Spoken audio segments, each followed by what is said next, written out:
You're live. Hey everybody, this is Tori the Grubby Pirate. Thank you so much for tuning in today. Sorry for the delay. We were late, started early, but you know what? I was technically challenged. And I also have to apologize for not having a video for you today. But I bought some new attachments for my GoPro, some new mics and everything else. And you know what? The quality just was worse than ever. And I'm going to have some bad quality in the past. So today was even worse than ever. So we're just going to go live today. And I promise that I'm going to some point this week release a new video on banking in the Philippines. And that's what I want to talk about today. And that's what we're going to talk about today is banking in the Philippines, the fun, the joy, and of course, no money, no honey. So banking in the Philippines. Well, it's not as easy as just jumping off the airplane and getting at it. You definitely have to stay here for a little bit for like 3 months to receive your ACR card. You'll need an ACR card before anybody will open up a bank account. Once in a while, you'll get a manager that might do it, but chances are without an ACR card, which is your Alien Certificate of Registration, you won't be able to open up a bank account. Besides that, you'll need your passport, of course, as identification, and you'll also need your proof of residency, so your address. And with those 3 documents, you should be able to open up a bank account. Some banks also require a 2x2 photo, your basically your passport photos. So just in case, stop in a photo shop, get a couple quick pics, and take that with your documentation as well. And then from there, you should be able to go into any bank in the Philippines, which there are lots of banks. I've got my little notes here. And in the Philippines alone, there are 36 commercial bank branches, and there are 57 savings banks and 40 credit unions, as well as sparse throughout the country, 492 rural banks. So you definitely have a choice to choose from. Basically, good morning, Mother Sun Vlog. How are you today? Are you close? Do you have a Philippine bank account? That's what we're talking about today. And as I was just mentioning, there are 492 rural banks all over the Philippines. So I would stick with the 5 largest banks in the Philippines. And those 5 largest banks are, number 1 is the BDO Bank, the Banco de Oro. Good. It's good to hear that you're good. So Banco de Oro is the largest bank. The Land Bank of the Philippines is the 2nd largest. The Metropolitan Bank and Trust is the 3rd largest. The People's Bank of the Philippine Islands is the 4th largest, and the 5th largest, which is the bank I use, Philippines National Bank. I also have a BDO account, but I prefer the Philippine National Bank. It just gives me much better service. J.N., hey, good morning from Melbourne, Australia. You're, what, a couple hours behind us, aren't you? It's really early there. Thanks for joining in, Jay. Good to see you, man. I hope life is going good in Australia. I know you guys are locked down even tighter than we are, aren't you? Or is Melbourne okay?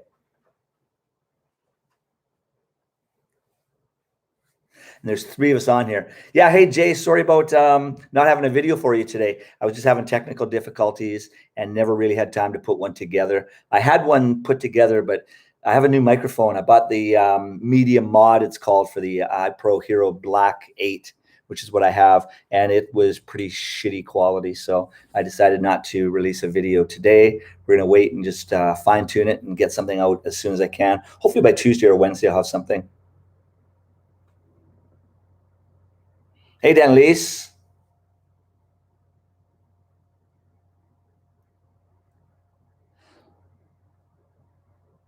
And a shout out to you. Thanks for joining us, Dan. How are you?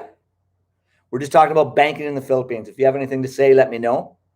And yeah, we'll get at it. Like I mentioned, there's 5 major banks in the Philippines. I bank with BDO and the Philippine National Bank. Philippine National Bank has just always given me better service, so I enjoy that. You stick with the people that treat you well, so I go with those. Now, to open up that bank account, like I mentioned, you need an ACR card. For foreigners coming to the Philippines, an ACR card is a Alien Certificate of Registration, which takes a little bit of time to get. After you arrive here, of course, at the airport, going through customs, you're usually given a 30-day tourist visa. Well, when that expires, it's time to renew. You can also register for your ACR card. It's going to take 2 to 3 months to get that card. And once you have it, then you'll be able to open up a bank account here in the Philippines. It's good to hear that you're doing good, Dan.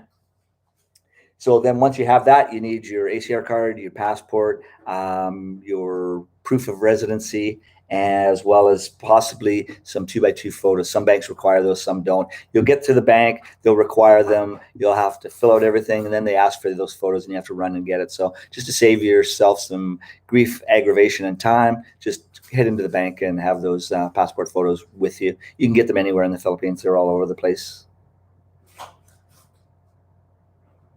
It's going to be easy next week. Nice. It's always nice when they relax things. Halloween. Yeah, Halloween's sneaking up on us, isn't it?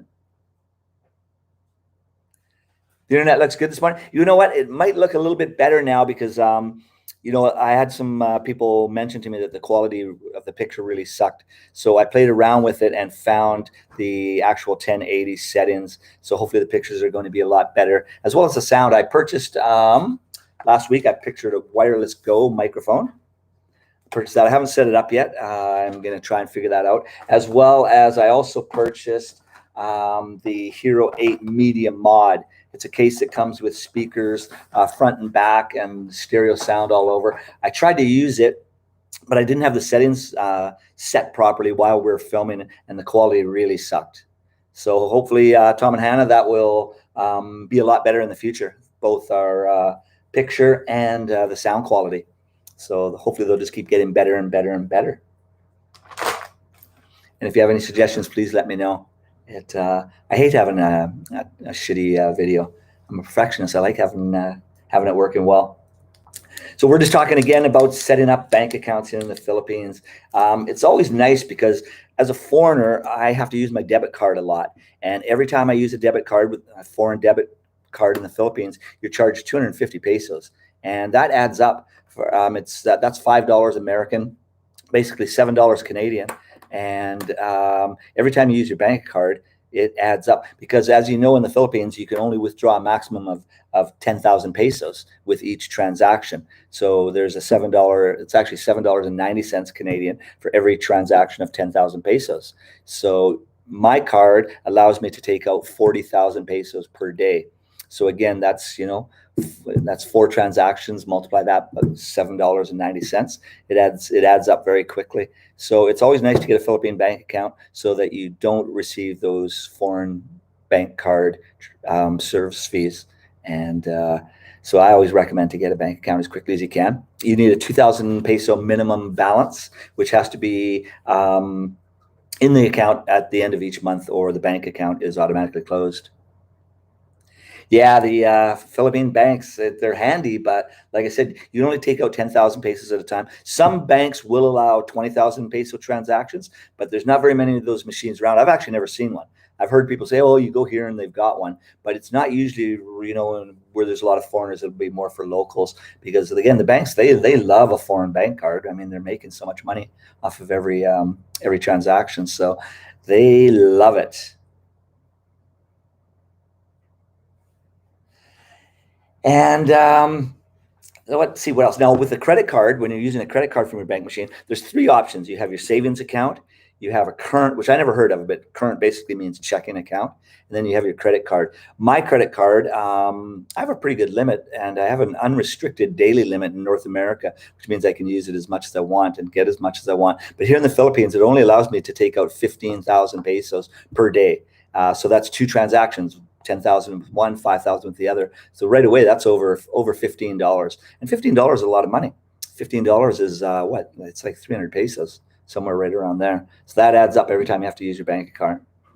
Use Zoom. I use for transferring money between accounts, between my North American account and my Philippine account. There's lots of things like Zoom you like. I've never used Zoom myself. I use Remitly. And it's just something that works for me really, really well. Remitly is a money wiring system to go from bank account to bank account. It allows me $6,000 per transaction, which is quite a bit of money. Again, the thing with transferring money anywhere in the world, globally, the red flag gets popped up anywhere in the world for $10,000 American or more. If you try and deposit or transfer that amount, you're going to get red flagged, which if your money is legitimate, It's no problem. It's just a pain in the ass. You have to do a lot of paperwork. You have to prove where that funds came from, everything else. It's just something to avoid. So if you are sending money, never, no matter what anybody says, send $9,000. Never going even near that 10,000 mark. Because $9,000, you'll have no red flags. And if it's something that's very expensive, you know, you're purchasing a condo or land or something like that, well, you're gonna have to just make it in several transactions just to make life easier. So something like that may take a week, it may take longer, but yeah, PayPal works well. Like I said, I use Remitly. And what Remitly does, it has an express service, which costs me $6.99 Canadian, which again is about 250 pesos. And that allows me to send up to $6,000 American between my bank accounts. And the express service, it is really fast. They tell you, you know, up to 24 hours, but generally, I mean, it can be instantaneous. A lot of the times it is. I've rarely had to wait that 24-hour period. So it's nice, and it costs $6.99. Now, if you want to do, that's the express service. If you want economy service, it takes 2 days, up to 2 days, and it's free, absolutely free. I can send 6,000 per transaction. And now I'm only allowed to send 3 transactions a month, which is $18,000, but that's a lot of money. So, yeah, rarely do I have to do that. And it works really good, Remitly. There's quite a few other services, but like I mentioned, I like Remitly. I have heard of Zoom before. It works really good. Of course, PayPal. And then there's also, of course, the good old Western Union, Cebuana, and La Hillier for transferring funds to and fro. And they have a service charge both for the sender and the receiver. So they're kind of my last resort. If I'm back in North America and I have to send Apple money or anything like that, it's my last resort. It's a quick one. So Remitly is really nice. I've got the app on my phone, so I can sit anywhere I have connection and just fire it away. So I've stopped. I haven't used Western Union or Cebuana for over a year, ever since I discovered Remitly. And I'm a late bloomer. I'm usually the last one to discover anything. So we've got 5 viewers this morning with us. Thanks, you guys. Thanks for taking the time. I hope you enjoy the videos and seeing what's happening. We have a beautiful day. You see the sunshine out here behind me. Another beautiful day here in Angeles. It's actually been, the weather's been pretty bad for the last, I would say, 10 days, somewhere around there. So it's nice to see some sunshine again. And now what else are we talking about?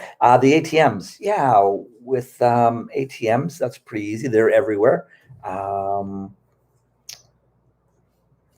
Transferring the funds, and what else are on my notes here? I'm looking at my notes. That's pretty much it. So there's not a lot to talk about. It's not that hard banking in the Philippines. It's slow. I mean, in North America, there's never a lineup. I mean, the thing about the Philippines, it's a cash society. So everybody's in the bank getting cash and using ATMs. North America, you use your card everywhere. If I go to McDonald's, it's my card. I mean, I always have a little bit of cash in my pocket in North America, but not a lot. And whereas over here in the Philippines, you know, a lot of locations and things, unless you're SM Mall or some of the bigger hotels, they don't even take plastic. So you always need some cash in your pocket. Which, by the way, I should also mention, if you are carrying large amounts of funds in the Philippines, if you have a handful of 1,000 peso notes, you don't want to be pulling those in and out of your pocket, because you may not think people are watching you, but there's always somebody watching you here. So if they see you with a large amount of notes, oh, you know, you're making yourself a possible target. Crime in the Philippines is pretty, you know, it's like anywhere else. I actually feel safer in the Philippines than I feel in North America. I would much rather walk around Manila than New York City, Chicago, LA, even Seattle, close to my home. There's no way I'm walking in certain areas. Whereas in Manila, you know, you're pretty safe. You have to watch yourself and do your due diligence. But I honestly believe the Philippines is safer than the United States. So with your notes, what I always do is I surround everything with a 20 peso note. So it's 20 pesos. I'll put if I have 5 or 10,000 pesos in my pocket at one time, I'll put the thousands inside the 20, and then I'll put another 20. So I don't have any thousands on me. I spent it all last night. So I would just sandwich the large notes with 2 small notes. You pull those out of your pocket. It looks like you've just got a couple 20s. And it makes yourself, you know, less attractive to potential thieves. Going online and transferring. There's online banks as well that you can register with basically no ID or anything else. I don't feel safe, you know, using them. I like the good old terra firma. You've got a brick and mortar building, you've got a bank, and you've got your machines. So I've never used the online banking. Online, like I mentioned, Remitly is basically online transfer. And that's like I mentioned, Remitly is awesome. It's global, works really fast. It's fairly inexpensive, especially if you have time. Like sometimes Apple Jane sends me money or sends me a note. I need money, and I'm like, when? Now. And that kind of screws me up. But if I have a few days and I know that she's got something pending, I can just take the slow road and use the economy service, which is absolutely free, and it only takes 2 days. So it's not that bad. And but if I need to send money right away for an emergency or anything like that, Remitly is almost instantaneous. Hey, Big Kev, good to see you, man. Thanks for joining in. Long time. I've been watching you. I was going to send you a message actually on setting this all up, but it's not that difficult setting up a live stream. But I hope you're doing well, lad. We're just talking banking today. And everybody, that's my friend Big Kev. Big Kev has a channel of himself, and he goes live. How often are you doing shows there, Big Kev? And he's a good lad. I met Big Kev through Seth and Seth Styles many years ago. We've never met in person, but we talk fairly often. So it is, again, good to see you, Big Kev. Thanks for joining in. So we're just talking about banking, ATMs, and wiring money to and from the Philippines and all around the Philippines. Talking about the safety of carrying big notes tied into a little thing. Another thing with ATMs in the Philippines that really pissed me off. I get nervous whenever I have to use an ATM over here because I don't know. Number one is that card coming back when I feed it in? Is it coming back? Is it coming back? Or are they going to hang on to it? It just makes me nervous. The other day, for instance, I used a bank machine. And I'm going to say it because you know what? If you get shitty service, you should be able to say it. I used a BDO bank machine, and this has happened a couple times with BDO.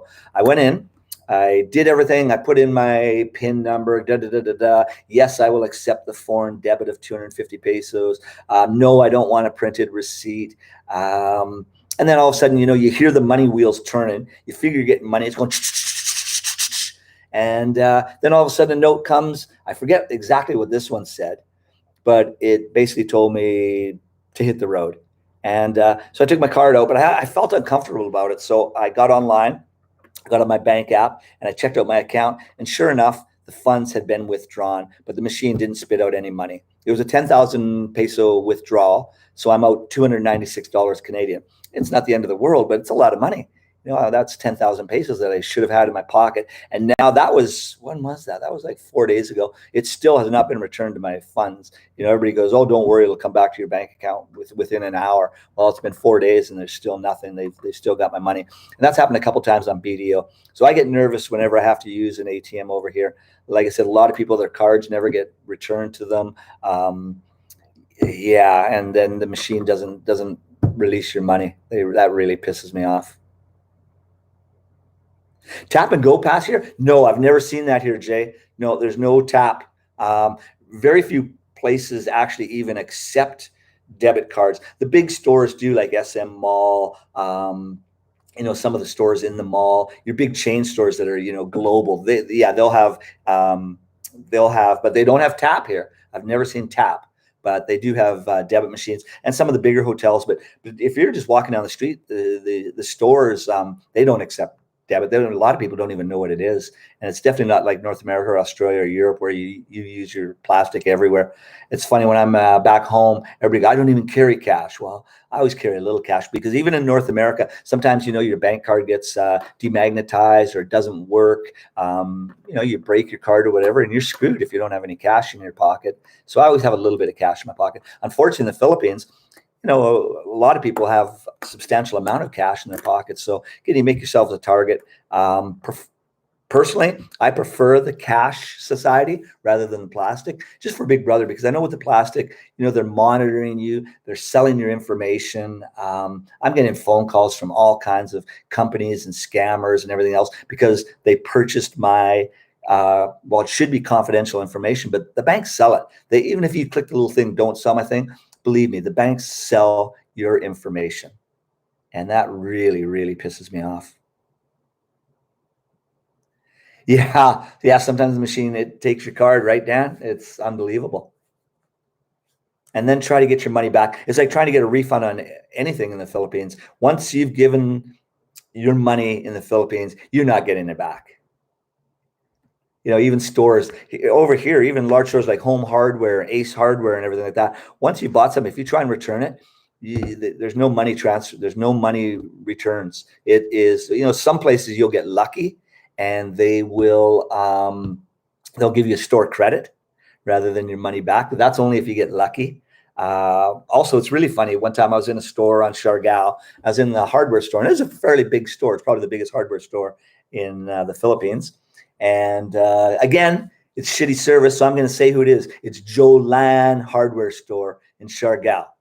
Shitty service. I was there. I purchased something. I'm looking at it. I'm like, I don't know if I need this. And they're like, well, I'll just take it. I'm like, I don't know if it's what I need. And it was something to do with hardware. So anyway, I purchased it. I gave them my money. And then I get a call from my carpenter. And I asked him, is this what I need? And I showed him the picture. He goes, no, that's not it. So I'm right there in front of the people. I just gave him money. I said, no, this isn't what I want. But they had nothing to do with it. They're like, no, you already paid for it. It's yours. Take it. And that was it. So not even a store credit. It was unbelievable.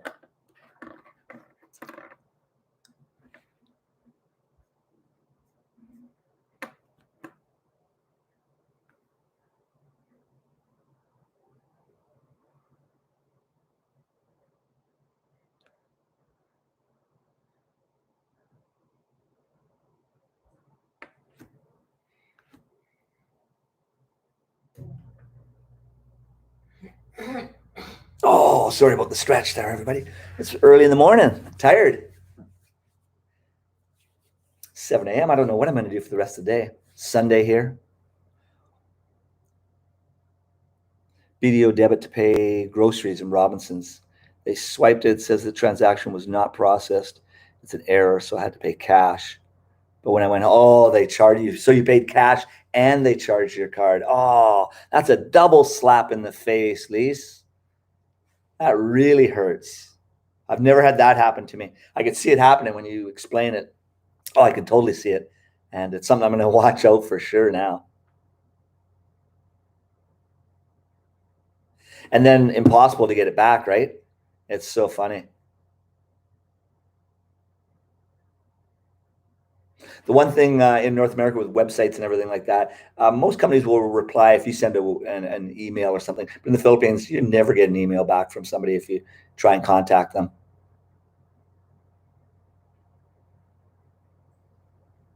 Hey, Thomas, how are you? No, we're going to head back down south. I like AC, but it's not a very pretty city. I mean, it's fun. It's got great restaurants. There's good golfing. Like I mentioned, we have a lot of friends here, and I enjoy it. And I used to come here once a month to buy all of my supplies for the resort and to get away. It's a nice little getaway once a month. But when the pandemic hit, we just ended up in AC. And like I mentioned, there's so much more to do here than in Siargao. But once COVID is completely lifted and the noose is let go, we will move back down to Siargao. We still have property on Siargao. And it's untouched property, beachfront, that we're going to start building a second Boyham's resort. But we're going to purchase most of our supplies, our building supplies and everything in Cebu, in Angeles, in Manila. It's cheaper, believe it or not, it's cheaper to fly up here and purchase all your building materials than it is on Siargao. Siargao is probably the most expensive spot in the Philippines. I don't even think Boracay is as expensive as Siargao. They've gone greedy, money hungry on Siargao. It's changed so much in 6 years from the first time we went to Siargao to when we left last year. So we'll be staying in AC until things lighten up.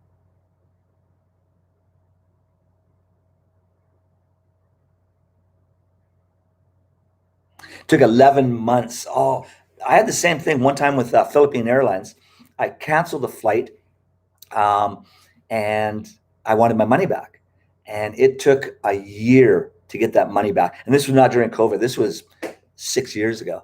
And it was just a little flight. I purchased a quick flight with like months in advance from, I think it was from Clark to Cebu.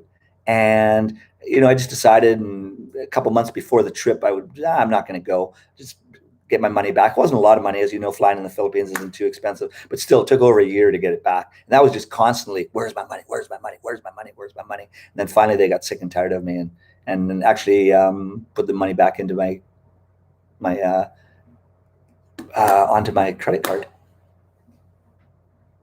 Your typing sucks. So is my reading. And like I said, my eyes are like that, but I can understand. Don't worry about that. At least I can understand, no problem. Even little Apple Jane. By the way, everybody, mother-son vlog, that's Apple Jane. Let's go to Siargao next year in May. Well, Apple Jane has to go back to Siargao because she's registered to vote there. So she's going back to vote. And that's probably when we'll head back and probably stay there.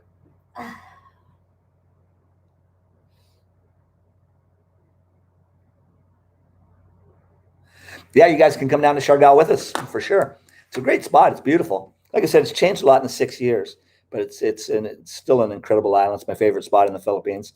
I don't think it's the cleanest and most beautiful spot like it used to be. Like I said, you wouldn't even see a piece of garbage 6 years ago in Siargao. Now, walking between General Luna and Cloud 9 is really no different than walking on any street in Angeles. It is just covered in garbage, looks ugly. There's no thought into any of the building. It's just, it's horrible. It looks disgusting. So we still love Siargao, but we're not, big fans of General Luna. So if you're going to Siargao, I mean, General Luna is nice because everything is there, but it's expensive and it's not a very pretty place anymore.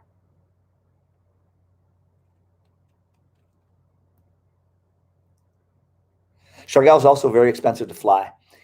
Flights in the Philippines, we can fly from Manila to Cagayan de Oro, especially if we find a sale, but it's generally about 2,000 pesos to fly from Manila to Siargao, which is nice. It's like $40. And to fly to Siargao, it's going to be minimum, if you get a good flight, $6K one way. And it's, even if you book it in advance, once in a while you'll find the occasional seat sale, but the planes are small to Siargao, so they'll say announces seat sale to Siargao, only 1,000 pesos. Yeah, they only have one seat available and it's gone like that. So yeah, it is sad, Jay. Everything changes though, unfortunately, with popularity and population increase. And it's not the locals of General Luna and Siargao. It's everybody else. The locals, like I mentioned 6 years ago, when it was nothing but locals, place is spotless. They have a lot of pride in themselves and their island. It's people that are moving to Siargao to try and cash in. They're the ones that are ruining it. Where do we live in AC? Well, we have a very, very nice place here in AC. We live in one of the Candy Towers. I'll say that. There's 4 of them, so I won't say exactly which one. We live in one of the Candy Towers, and it's really nice. I really like it. It's close to everything. We did get a COVID price on our place, so it's very inexpensive. But you can, and speaking of which, because we own, but you can get rent now in Philippines. You can find places for a lot less than this, but I know of places in the same tower that we're living for $15K a month, and they're really nice places. Some of them have never been lived in; they're brand new. And if it wasn't COVID, they wouldn't even. Well, they just rented nightly. They make more money that way. But right now, nice part about Angeles is that there are. It's a rent war. There's nobody new coming to Angeles. Angeles their tourism is based almost like 99% on foreign tourism. Siargao is the opposite. To be honest, Siargao, like my resort, I relied on Filipinos. I didn't rely on foreigners. Foreigners, I mean, we'd get a few, but I would say at least 70% of our business, whether it was the restaurants, the surf shop, the bar, or accommodation, very few foreigners. So we rely on Filipino tourism. You have Filipinos coming in from Manila, Clark, Davao, direct flights, and so we relied on that. With where was I going with that though? So mostly that. Whereas, like I mentioned, Angeles is the opposite. It's all foreign tourists. Filipinos, they don't want to come to Angeles. Like I said, it's an ugly city. It's fun. Don't get me wrong. And all you people out there thinking I'm dissing on Angeles, I love Angeles. I wouldn't be here if I didn't love it. I love it for, like I mentioned, the restaurants, the nightlife. It's fun. There's billiards tables everywhere. Applejain and I have a lot of fun here, and we have great people. There's live music everywhere. It's really a good spot to be, but it's not a pretty place. So it's all foreign tourism. So there's no foreigners coming to the country. So there's no foreigners coming to Angeles. I've talked to my friends on Siargao. Siargao is buzzing right now. It's packed. A friend of mine who has a really small little resort very close to ours, which is called Casa de Lorraine. If you're going to Siargao, I recommend you stay with my friend Ross and his wife Elise and their daughter Lauren, and they have a beautiful resort called Casa de Lorraine. And if you're going down there, book with them. But Ross is saying that they've been full for the last couple of months, and that Siargao is buzzing right now with Filipinos. My friend, if you've seen my vlog as well, Living the Dream with Captain Brett, if you scroll back and check out some of my videos, I've got a video titled that. And Brett said for the last 2 months his boat has been completely reserved for a long time. So Siargao is buzzing, but Angeles is not. So there is good discounts in Angeles right now if you're looking for accommodation, really cheap. 15,000 pesos will get you a beautiful brand new spot, and then you go from there. You can go higher if you want. With higher rent, you get security. That's what I pay for down here. Is I want a security guard, everything else. You can get decent places for 5,000, but you'll have no security.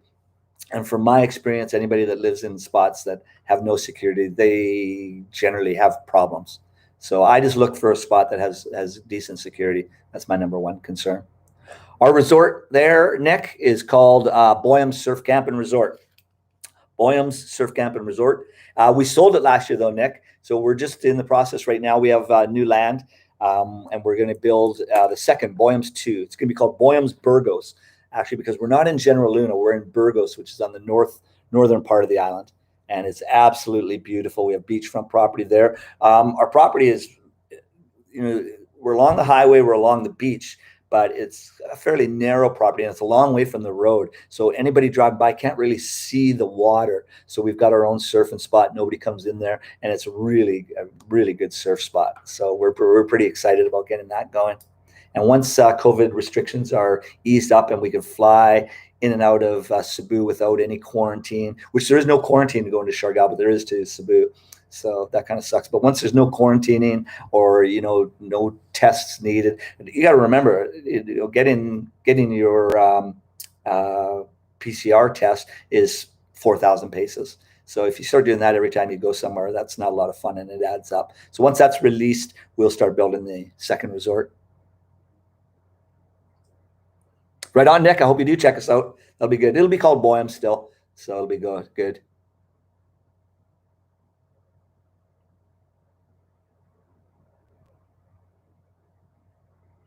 That's right, Apple. Don't hide from the sun. That was funny when we first went to Siargao. We're riding the motorbike with Applejain. If you have seen Applejain or anything, Applejain has a very dark complexion, and unfortunately, in the Philippines, dark complexions are frowned upon. Everywhere else in the world, black is beautiful. But in the Philippines, not in Southeast Asia, Asians do not like dark skin. They look down on people that have dark skin. They really do. And Applejain is very dark skinned. It's one of the things when I first ever saw Applejain, I'm attracted to dark girls. And Applejain is very dark. So she goes out in the sun for a minute and she's dark. So anyway, we're on Siargao, riding the motorbike. Everybody on Siargao is dark. Because you know what? Everybody surfs or hangs out in the sun. So everybody's dark. And that's what we're just riding. She's holding on back. And she's like, I like Siargao. She goes, everybody's dark. She goes, I don't feel bad. And number one is I'm like, well, you should never feel bad about yourself anyway. But yeah, it's funny with the Philippines and, well, Asian countries. It doesn't matter. It's all Asian countries. They frown upon dark skin, which is just, well, it's racism. It's fucking discrimination. It's stupidity is what it is. Even whitening cream. And when I first met Applejain, I remember one of our first dates, we're walking, I'm looking at her kind of funny. I'm like, what the? She had whitening cream on her face. And she goes, yeah, I'm using whitening cream to get white. Well, I hate to tell you this, everybody, it doesn't work. There's no cream. And if it does work, you're probably going to die of something before you hit 40. So get off that whitening cream. It's the stupidest thing in the world. I'm not calling you stupid, but the whitening cream, there's no such thing. It doesn't work. So don't bother with it. And besides, like we mentioned, Your natural beauty is always exactly that, your natural beauty. And that's what it's all about. Siargao is funny, Jay. Yeah, it's pronounced Siargao, though Shar. But there's a little, well, it's not a little town. It's a large, well, it's a city on Mindanao called Surigao. And it's the port city that basically you catch a boat from Mindanao to Siargao. So you go from Surigao to Siargao. They're two different places. But most people think Surigao is Siargao, but it's not. Surigao is it's a rough, dirty little city. I only go there to extend my visa and hit McDonald's for breakfast. They do have a couple McDonald's, so you get your sausage McMuffin with egg, which sounds pretty funny, but man, I'm telling you, you go for a few months without one of those, you get cravings.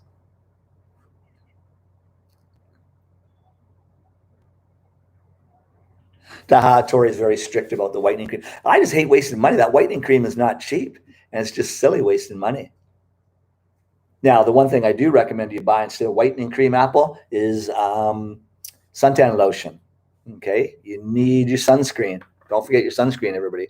That can get nasty, whether you're Filipino or not. And it's really funny. When I first came over here one time, and Apple Jane and I were together, I was out in the sun a little too long, and of course, I got a burn, and I started to peel. And Apple, it's like, what? And for some people who've never seen anybody peel, your skin, it just gets fried. You get fried, and it just pulls off your face or your whatever. And yeah, I've got the bald dome, so my head will peel. So I've got to use lots of sunscreen.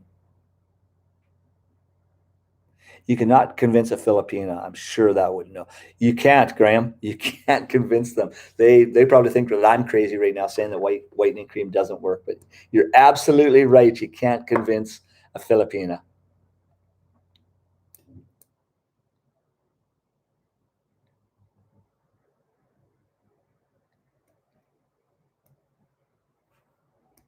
That's right. Drag you to the beach, Lise. That's what it's all about.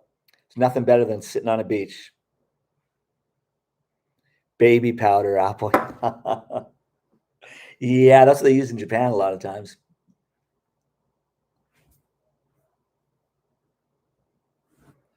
But Siargao, we miss Siargao a lot, a lot. Like I said, it's a beautiful spot. Just the colors of the water. You know, the entire island is surrounded by a reef. So you've got the big break, you know, depending on how far the reef goes, but you have just huge waves pounding the entire time. And then you've got shallow water all the way to the beach. The only unfortunate thing is there's no sea life on the reef. You know, it's just been picked to death. There's not a shark. I've never seen a shark, and that's sad. Everybody goes, well, it's a good thing you've never seen a shark. No, reef sharks.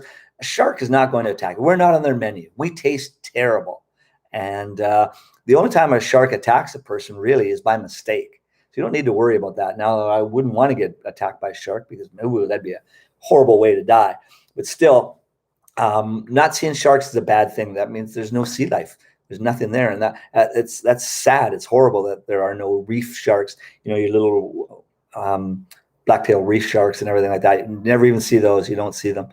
I don't like sharks. When I surf in Hawaii or I'm surfing California, Oregon, whatever the west coast of North America, I'm scared. I'm terrified of sharks because we have the big boys as well. We have got, you know, the great whites and the tigers and the guys that are going to take you down. Again, we're not on their menu. If they take you down, they made a mistake. They usually spit you out as well. You hear most shark attacks, they usually take one bite and spit you out. Now, if it's a big shark, that one bite is going to rip you in half and you die, but they're still going to spit you out. A shark rarely eats a person. You're not going to hear, they'll bite a person, but they don't eat a person. They take a bite. They're like, horrible tasting things. So luckily we're not. But you know what? Right now, with the lack of food in the oceans, shark attacks are increasing because they don't have a lot to eat. So they're going to eat something.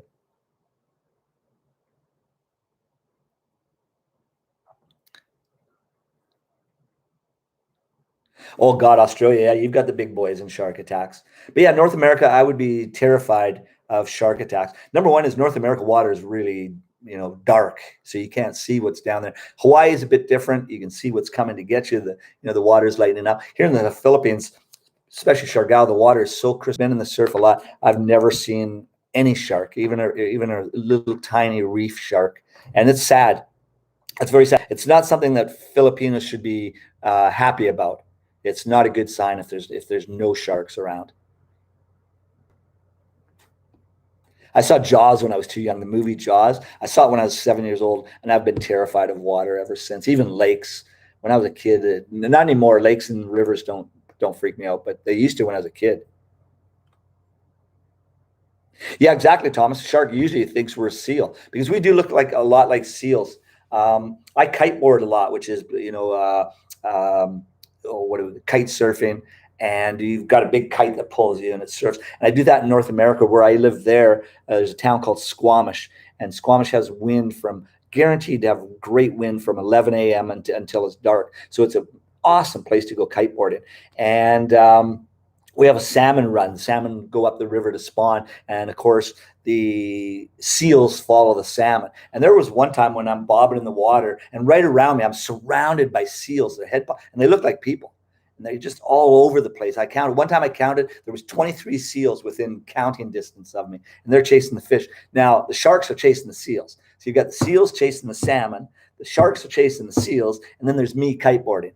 And this was right after the Fukushima tsunami as well. And of course, the Pacific, dead bodies and everything, they end up all over the place. And I was going out with friends of mine, and with my luck, I wouldn't call it bad luck, but I just have weird luck. If shit's going to happen, it's going to happen to me. So we're going out there surfing. I go, man, I don't want somebody dead from that tsunami, because the tsunami was like a month or 2 months. And by that time, from Japan to North America, yeah, there's the chance that a body could be taken from Japan through the currents over to North America. And I just kept saying to my friends, I hope I don't bump into a dead guy. I don't know dead guy. I don't want to bump into somebody dead.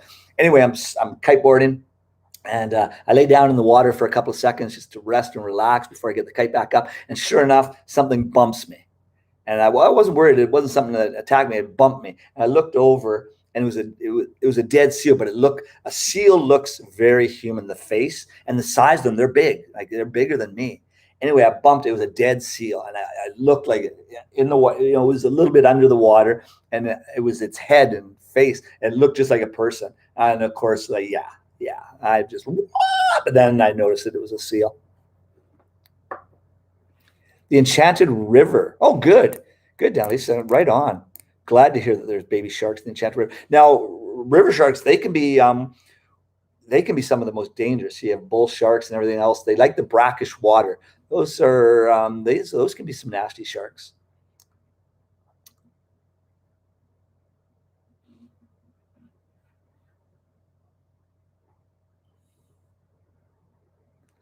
Give it an apple. Well, it's like bears. Hey, Jay, with bears and sharks. You know what?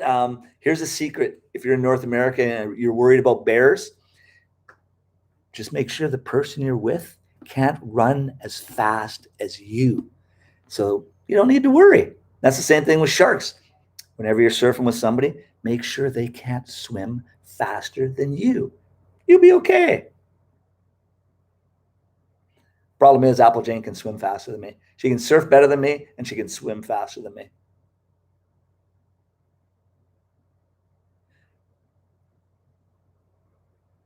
Actually, Graham, I'm headed to Subic on November 4th.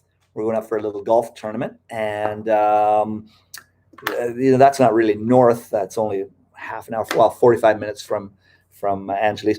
We want to go back to Belair. Problem is, Belair is shut down tight. You can't get in. They're not allowing anybody, whether you've been vaccinated or not. So, but once Belair is open again, we're going to head up there. But I would like to get up to Baguio. I've never been there. And even further north, I forget what that area is called. I'll have to pull up my map. But I would love to go right to the end of Luzon, as far north as I can. I hear it's beautiful up there. And of course, incredible people as well. The Philippines have incredible people everywhere. The friendliness here is second to none. She'll definitely teach you how to surf. Yeah, she's very good. Yeah, she's a good surf instructor as well.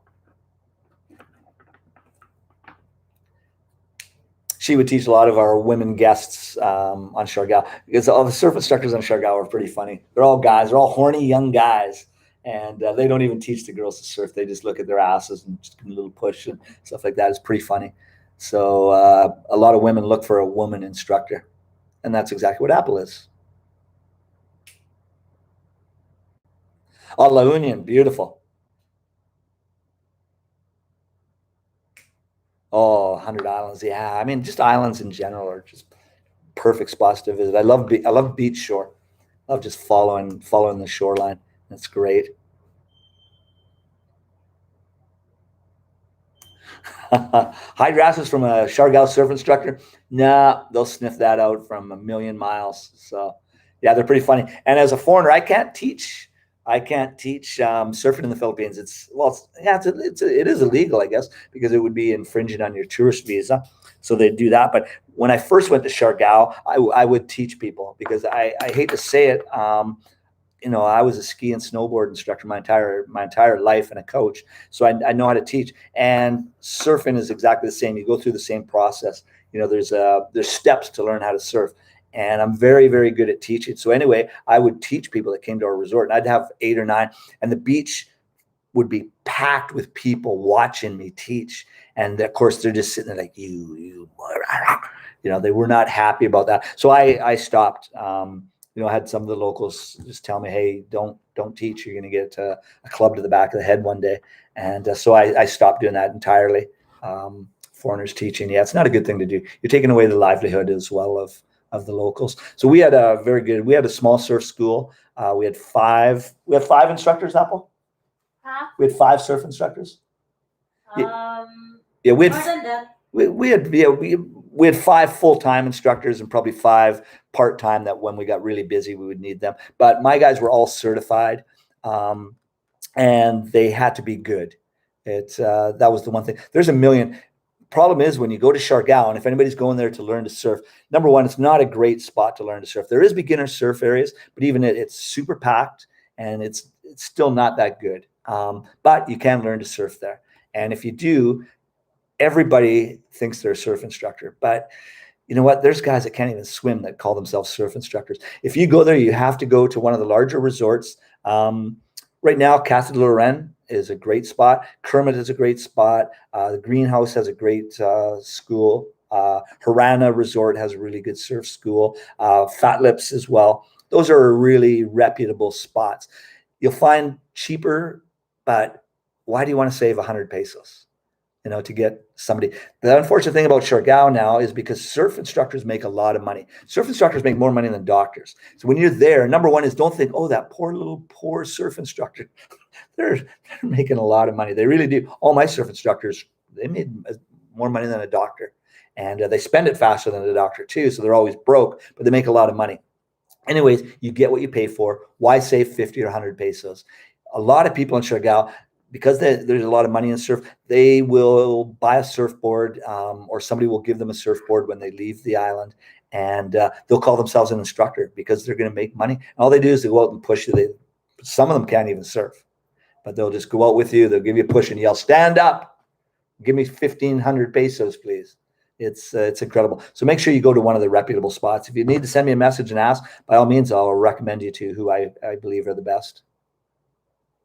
Yeah, Fat Lips, Jay. Yeah, it's a good surf shop. It's owned by a Canadian as well. It's a little overrated, to tell you the truth. There are better surf shops on the island, but it's good. It's reputable. It's just the most popular. It is definitely the most popular, but being the most popular doesn't mean you're the best.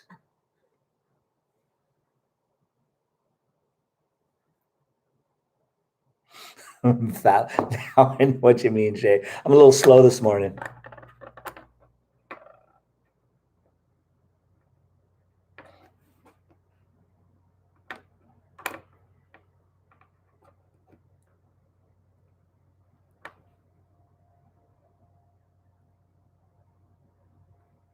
Slam Man, hey, welcome. I'm catching up here about the banking. Yeah, the banking. You can get 20,000. Some places in Angeles and everything, I've heard of the 20,000 withdrawal. I've never found one, so send me that address because there are times when I get pissed off. I just hate using my card and getting the 250 peso charge and only getting 10,000 pesos. So let me know about those 20,000 peso machines. Yeah, I've heard there are some, but I haven't seen one. I don't stray too far. I don't get into Angeles proper very often at all. So I don't know if they're at SM or not, but let me know where those 20,000 peso machines are. They could come in handy.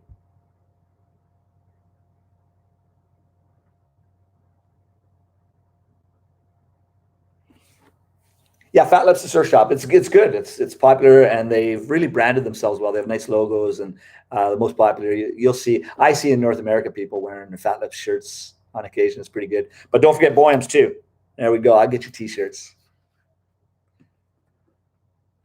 I've met a lot of people that have stayed at our resort, but we don't have really a lot of apparel. We started selling it at the end, but I've met a lot of people that stayed at our resort or know of it because we're pretty popular on Siargao as well, and especially our signs. You can't miss our signs. So anybody that comes to Siargao is definitely anybody that goes through General and knows of Boyams. A city card okay.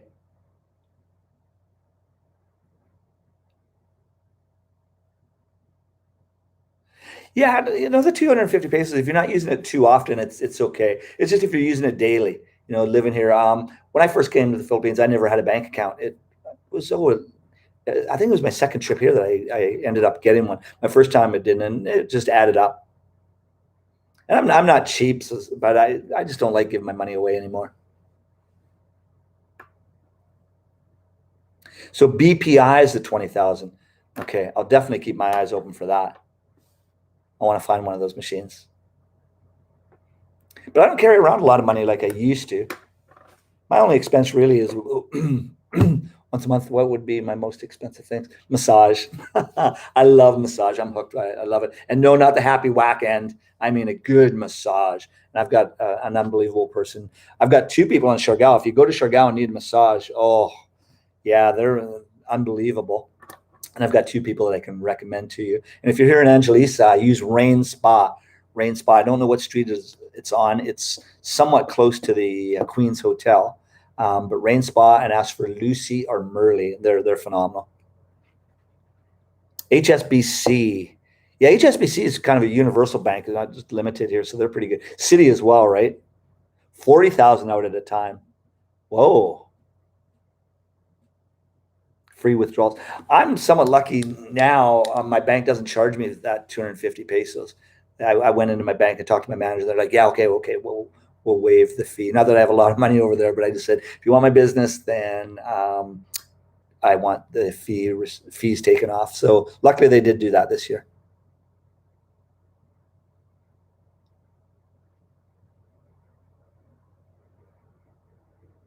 No, 10,000 pesos nowadays in the Philippines does not go very far.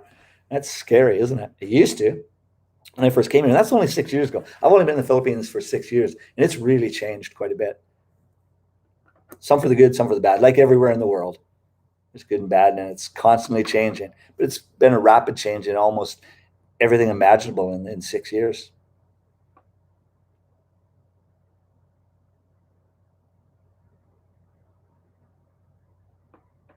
Yeah, you got to go with the density, right? Well, I have a bank in the middle of nowhere. So it's all going to be Manila and Cebu.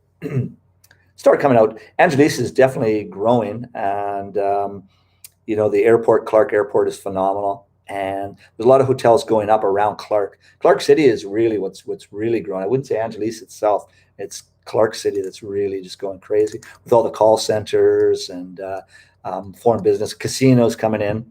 Have fun with that, everybody. Have fun with your casinos. They talk about the girls and everything being bad. Casinos bring a lot more crime and corruption and everything else than girls do.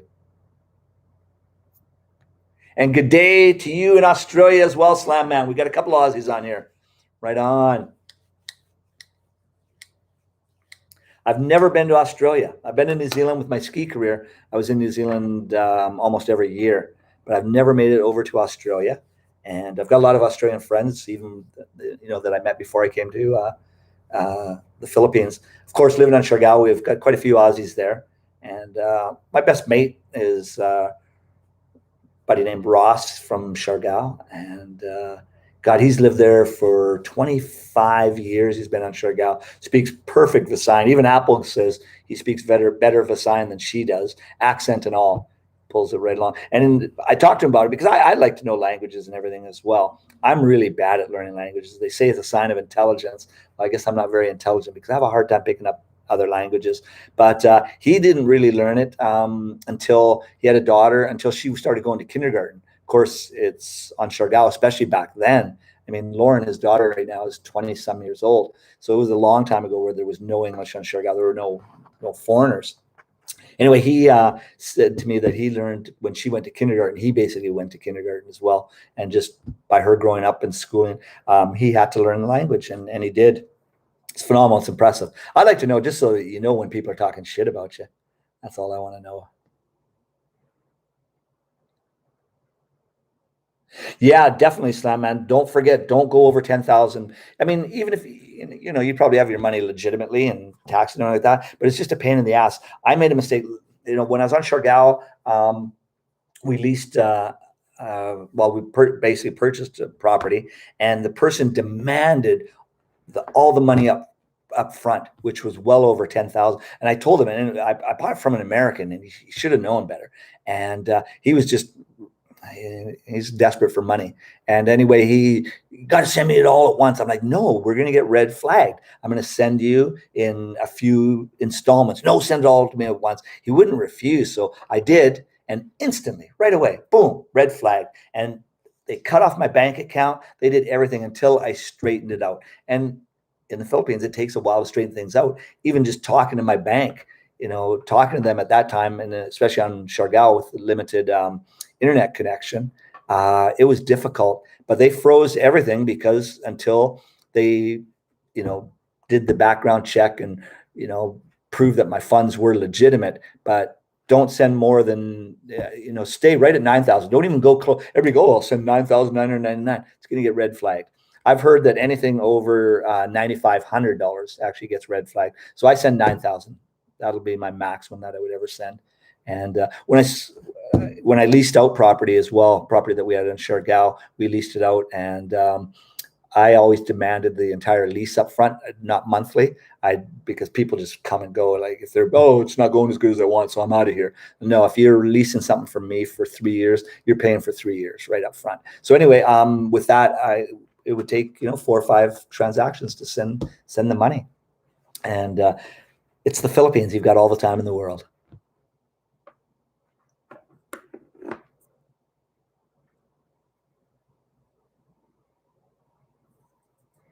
Yeah, 150K Australian. That's a lot of money to work with over here. Still, it's one nice thing. I mean, wood has gone up globally, so that has changed. But building in the Philippines is still it seems somewhat fairly inexpensive. Probably because of labor. Labor here in the Philippines is still very low. It's increasing, but still it's quite low. It's too low. I mean, it's that's one thing here, though. The wages, I don't know how people do it. I don't know how they survive. So anyone, Slam Man, BPI, I'll definitely try them then. Definitely.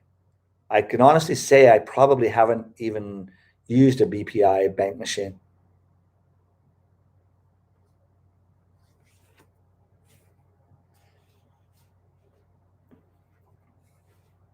So yeah, we made a video. Apple Jane and I spent the last few days making a video on banking and ATMs. It was pretty good. It was really good footage.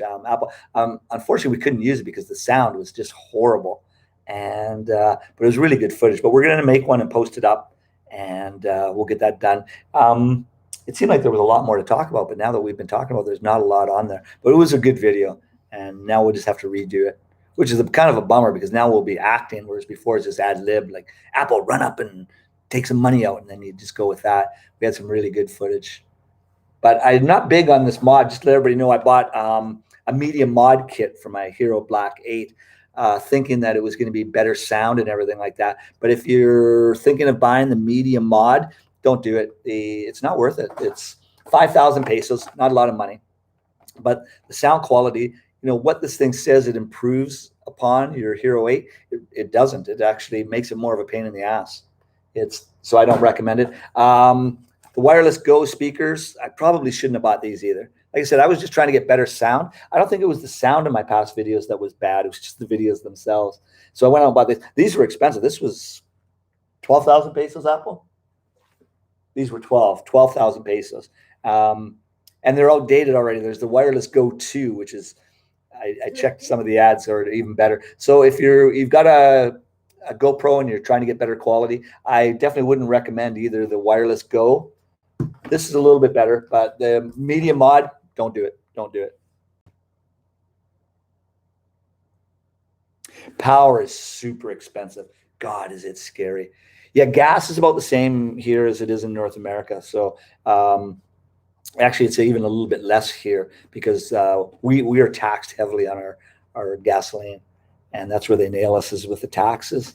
But here, yeah, it's less here than it is in North America.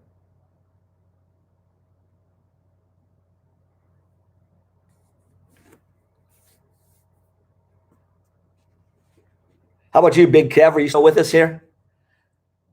8 people. I'm impressed. Wow, that's kind of cool. 3 likes. Come on. Come on. Hit that like button.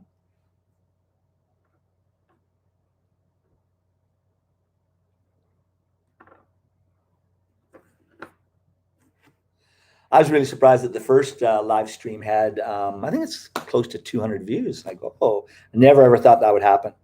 It's pretty wild. But I enjoy doing this. I like talking to you guys. It's a good thing. So again, if you have anything to say, let me know. Good or bad, I can take constructive criticism. It's funny though. I get a lot of comments on online. It's pretty neat. I'm going to do one vlog actually. It's kind of cool. A guy here in Angeles owns a bar. I've never been there, and he just sent me a message saying, "Hey, come on down and check it out, and I'll buy you a beer." So I'm just going to surprise him one day. Just walk in and camera and do a video that way. So it should be pretty good. But yeah, doing the live streaming is good. I enjoy it. It's not bad at all. You didn't skip my ads. That's it, Apple. Nice. Yeah, it's pretty funny. Got to make a peso, right? It's funny. Some of the ads I've watched my videos from start to finish. I remember there's some ads, and they're horrible. I mean, one was 14 minutes long. It was longer than my bloody video. It was unreal.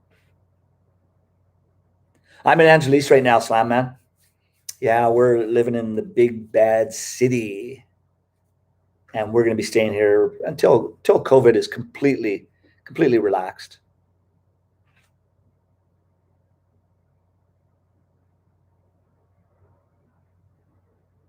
Yeah, that's where we earn, right? Is off of the ads. I don't mind them if they're 30 seconds, but 14 minutes, God.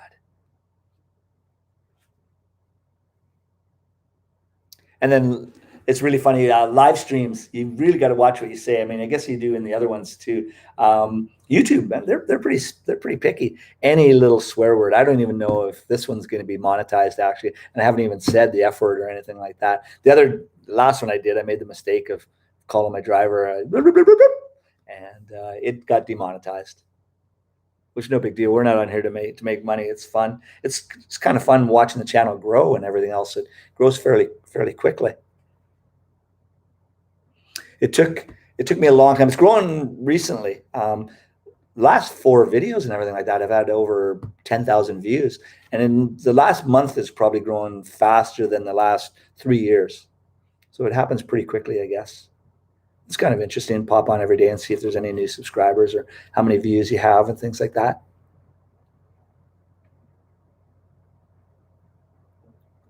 The elections, yeah, it's funny. Hey, Graham, you think it would change before that? If I was a politician, I'd be running on the platform of changing it.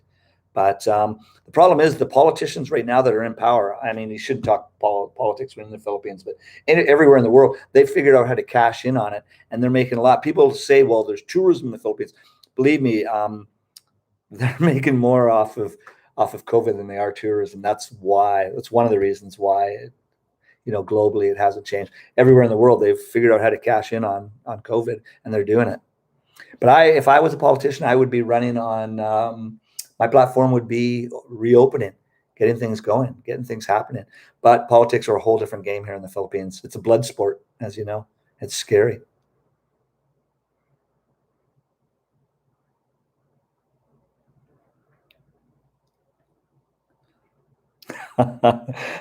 Cure to baldness. The rug, that's the only thing that's going to cure that one. It's funny with Apple Jane's hair, everybody says if we have kids, I'll never have male pattern baldness in my family history ever again. She has so much hair, it's not funny. And as for the penis enlargement, I've got a friend that sells penis enlargement stuff. It's pretty funny.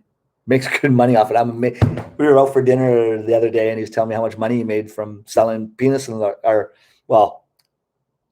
ED stuff. I guess it's not penis enlargement, but how much money he makes. I'm like, whoa, damn.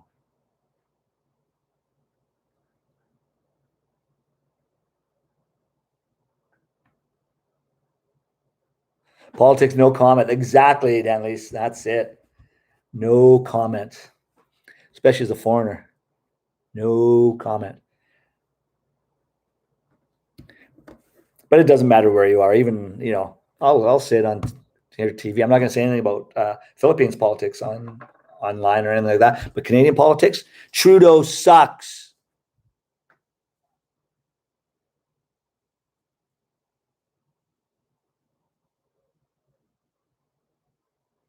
Still running, yeah. Trudeau, yeah, he's won. It's his third election he's won now. We just had an election in September, and he won again. It's funny because everybody hates the guy, but he keeps winning. I don't know. Maybe it's rigged, as Trump would say. It's rigged, but I don't know very many Canadians who like Trudeau. The problem is right now in Canadian politics, he has no competition. I mean, he's an idiot, but everybody that's been running against him for the last 3 elections are even bigger idiots. So it's pretty slim pickings right now for Canada anyway, and the U.S. as well.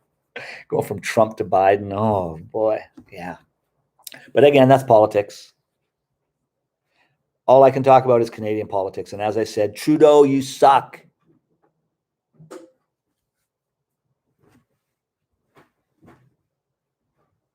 Australian food here, Jay? Yeah, we've got so many Aussies. Yeah, there's lots of, I don't know what you consider Aussie food. There's a lot of lamb. There are a lot of meat pies, which I love. Lamb, I'm okay with lamb. It's pretty good. And but meat pies, there's so many Aussies here. And most of my friends here are Aussies, so I'm always eating what they would consider Aussie food. Lots of fish and chips too. That's more of an English thing, I think. Exactly, Graham. You can get things, but you pay through the nose.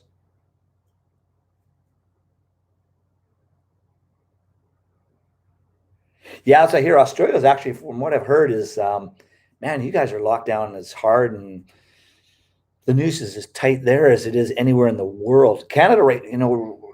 I was there for 3 months this summer. I go back every year, and my province, British Columbia, their masks were optional. And I used to always, walk Apple around every day. We'd talk, and I'd show her, and we'd be walking downtown, and she'd go, "Nobody's wearing a mask. Nobody's wearing a shield."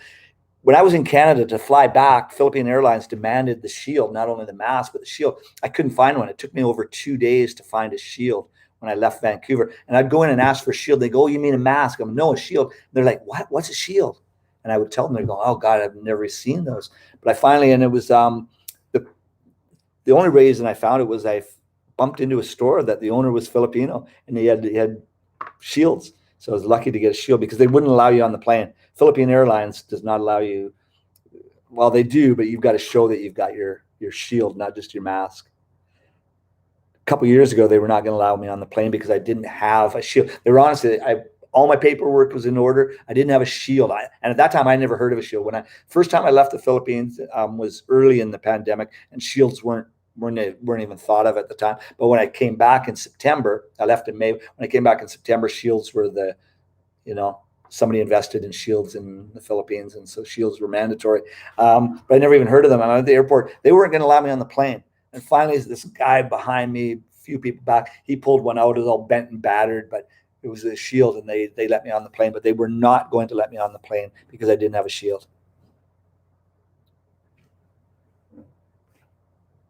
A dog's eye with a dead horse. I don't know. But that sounds like balut to me there, Slam Man.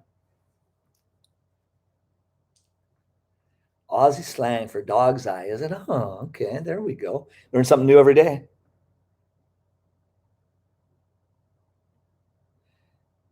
Yeah, well, even here, you'll go to SM. The guard is not going to let you in unless you have your shield. But the minute you get in, the shield goes up. But the guard that's checking you, his shield is up. It's down.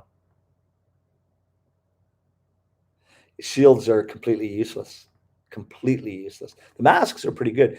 The funny thing is, through all this, I can honestly say, and I mean, it's not that I don't sit here and go, there's no such thing as COVID. There's definitely, such thing as COVID. I think the world overreacted on it, and people that may have lost somebody with it, yeah, no, there's no overreaction for that. But I really do think the world has overreacted on something that is, it's not killing people at the rate they thought it would. Now, maybe if we let it go untreated, it would wipe things out. But anyway, we're not going to get off that topic. But shields are not mandatory in Canada at all. Masks weren't, and now masks have been imposed in public areas in Canada. So if you're in a public building or on a bus or something like that, you have to wear a mask, but nothing else, nowhere else.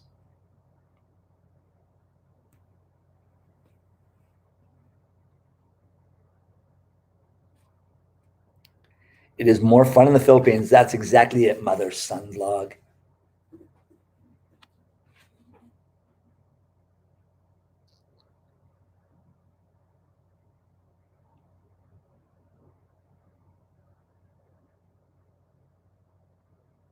I heard about that. Well, one person, I heard they were even going to lock down or they were going to cancel the entire the grand rugby final because one person, how many millions of people there, and the one case. That's the thing. The same thing with Siargao. For a long time, Siargao had zero cases. But they got one case and just shut down the entire province for one case.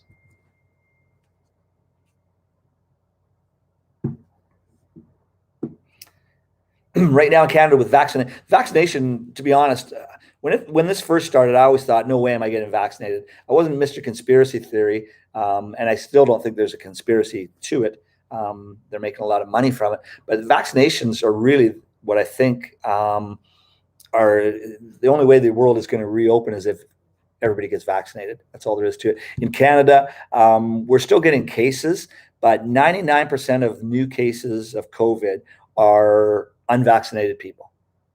And, I got my double vax. I wasn't originally, I always thought, I'm never getting a vaccination because I don't like needles. Well, it's not that I'm afraid of needles, but I've never been, I don't get a flu vaccination.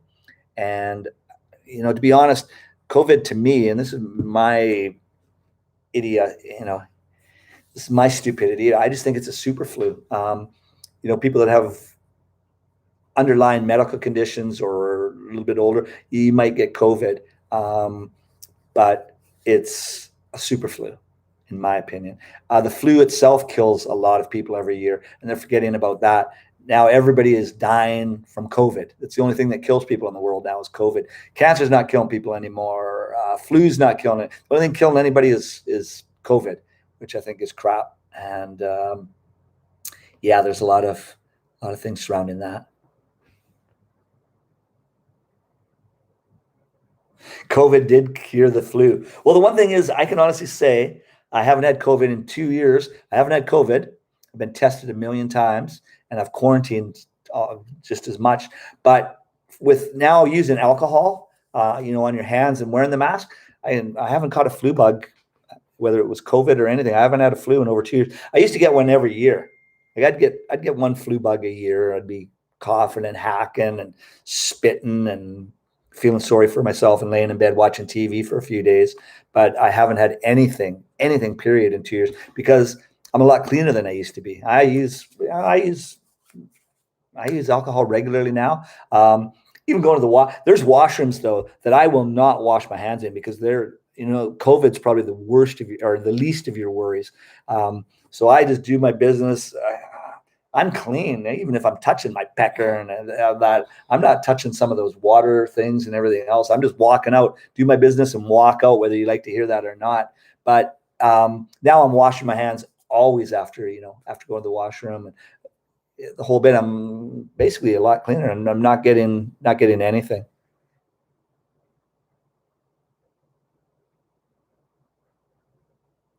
Oh, restroom towels and everything like that, Slam Man. Oh, they're just the nastiest places in the world, aren't they?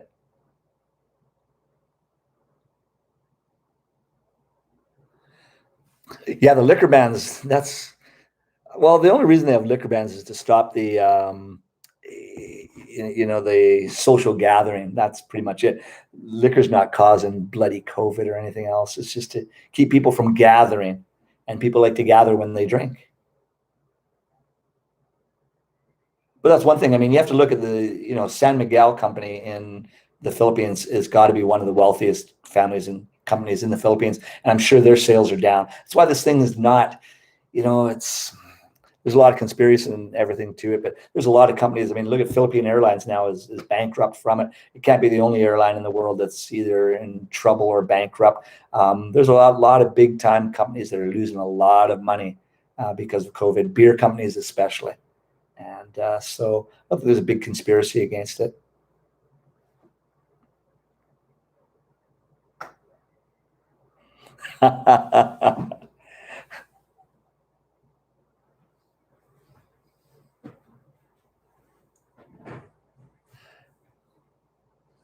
So that's why some of those towels smell pretty funny.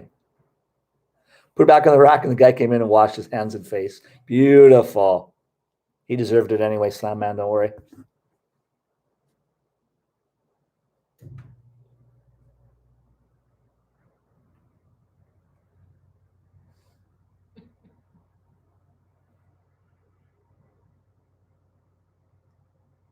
Well, it's good that you're still operating down, at least. Yeah, it has affected a lot of people. It's created a lot of opportunities, but I'd say it's probably hurt people more financially. It affected me financially quite a bit. I had, the resort, our resort on Siargao was a lot of fun, and it was profitable, but it wasn't where I planned on making my income. It was passive income. It gave me a little extra to play with and things like that, but it wasn't what I relied on. I don't know if a lot of people, I rely on the fruit business. And I was a professional athlete, but I retired when I turned 50. I was lucky to have such a long career. I made it to 50 in a young man's game. So that was nice. But, I took over, I inherited a family business and did that, and it's going really well. But that's my bread and butter. Everything in the Philippines is just to give me something to do. I'm not wired to sit on my ass. It's just not the way I'm programmed. So I like having something to do, and that's why I do business in the Philippines. I don't want to lose money, that's for sure. Nobody does, but yeah, it gives me something a little extra to do. So it hurts. I mean, when the resort shut down, we had to close, and we were closed basically for, well, over a year. I owned it. Now, the thing is, when you close down, you still have expenses. We still had to keep the place up. We had to varnish. We had to do everything other than make money. So we were still losing money, even though we were closed. And we had to, unfortunately, lay a lot of people off. I mean, we had 25 employees that we had unfortunately laid them off and never came back. So that really sucked.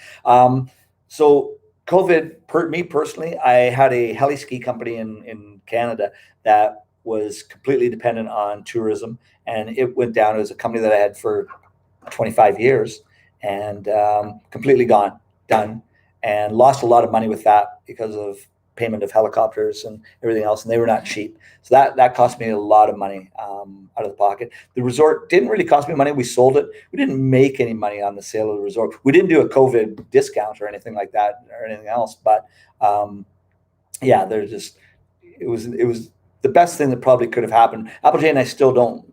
We're very sad about having to sell the resort. We loved it, and we loved our staff and everything else. But the offer was too good to refuse, and so we sold. Still miss it, but we leased that property. We didn't actually own the property, and the lease was coming to an end. We were told that they would release, extend the lease, but it never happened. And we were kind of strung along on that one, and that kind of sucked. But yeah, personally, COVID has hit me pretty hard financially. On Asia Brewery.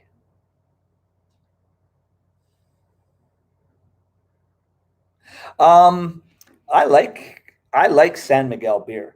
So I honestly don't drink anything else when I'm in the Philippines because it's good beer. I mean, it's not great beer. I mean, I don't touch Red Horse. I don't know what's in there. Nobody really does, and it does funny things. So I don't touch Red Horse. San Miguel Light gives me an unbelievable headache even while I'm drinking it. It's not just the next day from a hangover. I drink SMB, and it agrees with me, and I like it, and it's cheap. And so I'm not drinking Michelob or sorry, not Michelob. Oh, what is it? Heineken? No. Corona? No. Anything else foreign? It's just too expensive, to be honest. And I don't mind just regular beer. Even in Canada, I don't drink, I drink Molson Canadian beer, just your average beer. I'm not a beer connoisseur. I do like the taste of beer. I have ever since I was a little kid. So the other beer companies, hard to compete against San Miguel. It's nice to have competition, though. They need competition. Everybody needs competition. So I would try it, definitely. But I'm the type where, like I said, I drink nothing but San Miguel. But if I'm hanging out with you, Graham, and you buy me a beer and it's from the Asia Brewery Company, believe me, I'll drink it.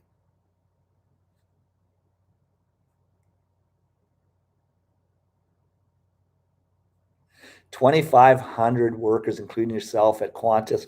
I have a couple friends here in Angeles that work for Qantas as well. Yeah. Oh, man. Oh, the company lost a case. Good. Good. If they're going to reopen up, like you have to unfortunately understand that they lay people off in times like this. But if the times are getting better, they better not rehire for cheaper. They have to bring their people back with compensation. Beautiful. One thing about Canada, um, they made it too easy for the people. Like this year, when I was back at home, I had a really hard time finding employees because they make too much money not working. Canadian government was giving money to everybody. Here, take $2,000 a month. That's not a lot of money in Canada, but it's enough to survive, and it's enough not to work. And I had a really hard time finding employees. Luckily for any of my employees that might be watching this, I did find employees, and I found great employees. Probably had my best crew ever. Well, I always had pretty good crew, but yeah, we had a really good crew this summer, so it was good. But people in Canada, they won't work right now, and of course you can't hire illegal people, but Canadians won't work. Now they make too much money off of good old Trudeau. Unions, you gotta love them. Some people say something about them, but they're there to do exactly that, to protect you. And if they're any kind of union, that's what they do. That's good. I'm glad to hear that, Slam Man. I hope you get back into action pretty quick. It's funny because when things open up, they'll open up quickly. Everybody keeps telling me, "Oh, Angeles is done. It's never going to reopen." I guarantee you, the day that it opens, the place will be packed. In Canada, for instance, we had a complete lockdown until June 15th this year, and it was dead. There were travel restrictions, and that's what it was. It was a travel restriction in the entire country, in the province, until June 15th. Well, June 16th, the morning of, when I went to bed on June 15th, I was like, man, I might not even have enough money to go back to the Philippines. June 16th, 8 a.m., I'm going to be going back to the Philippines with absolutely no problem. It's instantaneous. People have been cooped up, held down, and are dying to get the hell out of there. And then, there are a lot of people, that might not have a lot of money, but they say statistically, people are saving more money now than ever and have larger bank accounts than ever. So when the doors reopen, believe me, it's going to be chaos everywhere. It's going to be packed. And Angeles I have so many friends right now that are, when can I get back? When can I get back? Okay, the minute it opens, I'm coming back. And that's just me. And I don't have a lot of friends. So just imagine guys that have a lot of friends.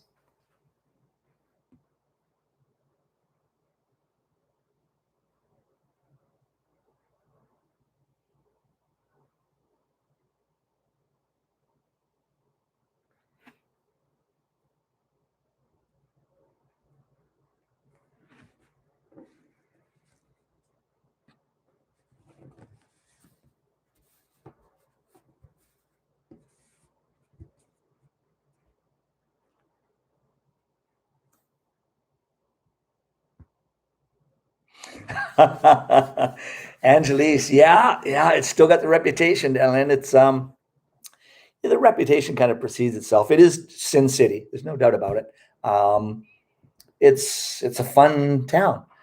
There's more to do here. Well, There's not much more to do here than walking street. Believe me, people try and tell you that and this and that and that. I don't know why they say that. Anybody, especially foreigners, if you've come to Angeles, you've come for one thing. You haven't come for the scenery. Well, you have, but not the not the physical scenery around here. So it's a fun city.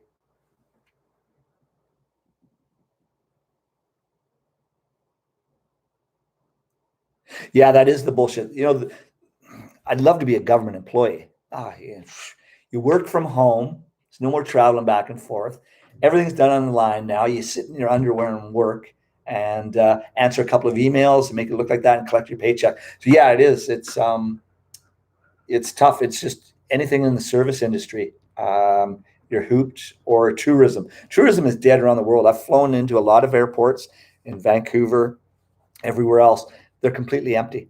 You have people, if there's flights, I mean, there might be a few flights a day. So you've got a group of people coming to catch that flight, or they're landing, but they're in, out, in, out, in, out. All the restaurants are shut down. You go to the food fairs and everything in all the airports, everything is just closed. You can't even get anything to eat anywhere. They're ghost towns, and there's tourism is dead. But like I said, there's a lot of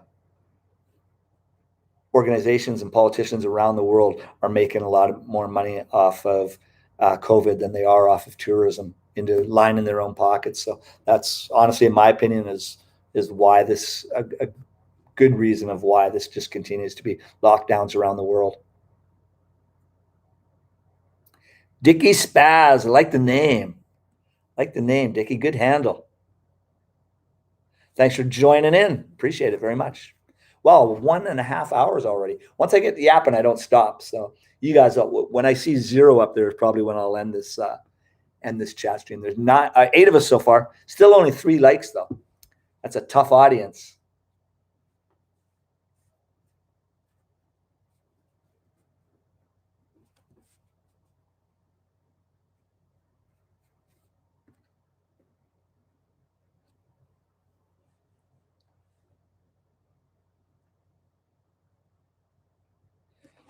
So where are you going to build your places, Graham?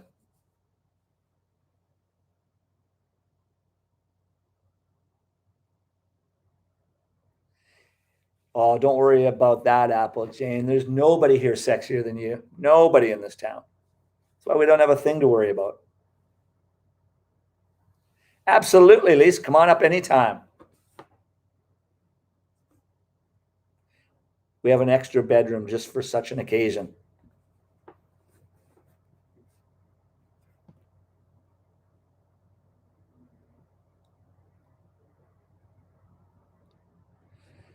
Yeah, Delivery J has definitely been a savior for a lot of places, restaurants, and same thing. I mean, even here, I'm ordering out more than ever, and Food Panda, delivery services like that, Grab, everything else have done very well.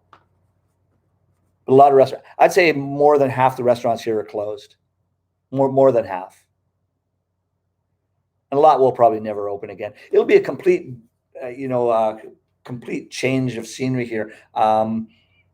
When things do reopen, they will reopen, and everything will reopen. It's just gonna be under different ownership, different names now, and that's pretty much it. Who's struggling here in the Philippines are foreigners that, especially if you're leasing. You're spending money for Filipinos. They just shut down and we'll wait it out. But foreigners, we're still spending on leases and this and that and that, and that can only go so far. And then you're done. So it'll just be a complete restart. We're going to hit a button, go restart, and everything's going to pop back up just under new management. Whether it'll be better or not, well, time will tell. It'll probably be pretty similar. You'll have good, reputable, strong people coming in, and you'll have some of the same riffraff as well. So probably be pretty much the same.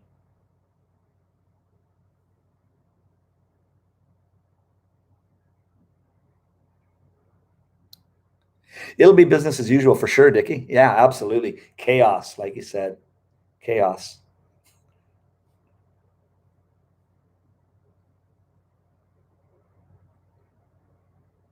Yeah, big hotel. Ooh. Yeah, it's hard. I mean, the bigger you are, the more expenses you have. Definitely. And if you have no way, I know a couple friends here that have hotels in Angeles now. They're opening up for quarantine hotels, and that's some of the what they're banking on right now. Or everybody coming back, but there's still I don't know how many OFWs are coming. That's the only people who are coming back into the country are Philippine nationals. There's the occasion. The flight, for instance, that I took on September when I came back, it's been less than a month still that I've been back here. But my flight in September was full, and I was the only foreigner on the plane coming from Vancouver. I was the only one. So there's a lot of Filipinos coming home from around the world.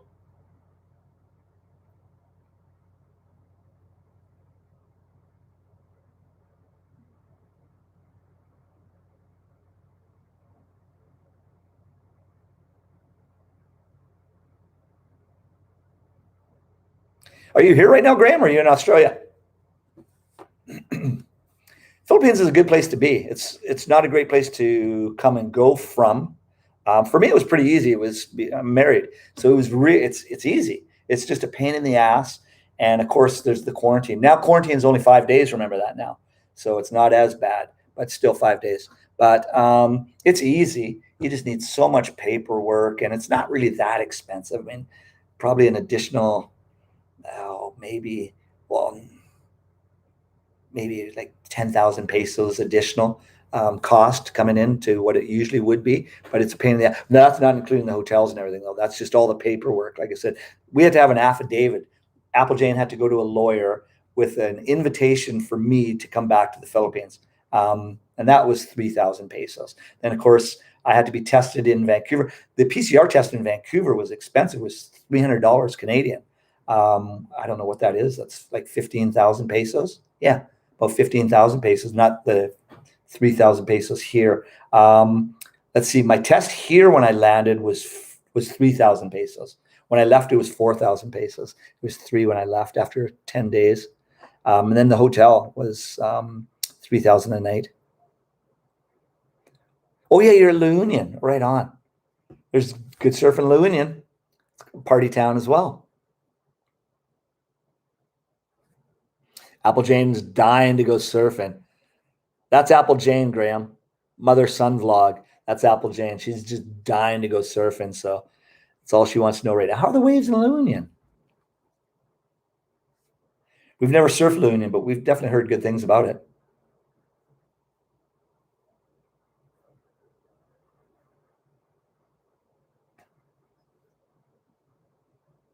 Oh, you're not married, Annalise. Oh, that makes it difficult. It's the only way you can get in the country right now if you're a foreigner. Well, not the only way.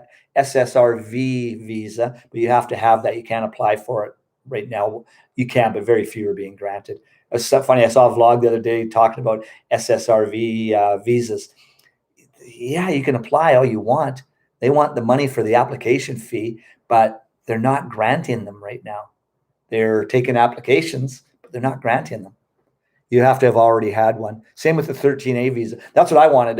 When I sent, I had to go right into the Philippine consulate in Vancouver. And when I went in, I wanted to get a 13A, and they're like, there is no 13A right now. You have to have already had one. We're not granting 13A visas. The only way into the Philippines, I was told in September when I came, was with a 9A visa, which I did qualify for. And it was super easy. That was $45 as well. So it's just little things that add up. $50 here, $50 there, $50 here, $100 there. But they all add up. Did you meet Apple online? No. I tried some of those online places, but you know what? You get to the place and it's not even the same person that you're talking to. But that's pretty easy because you have things like this streaming, so you'll be able to see. But you never know until you're actually there. So my recommendation for anybody that's coming, don't waste your time and money on the websites. Just get here.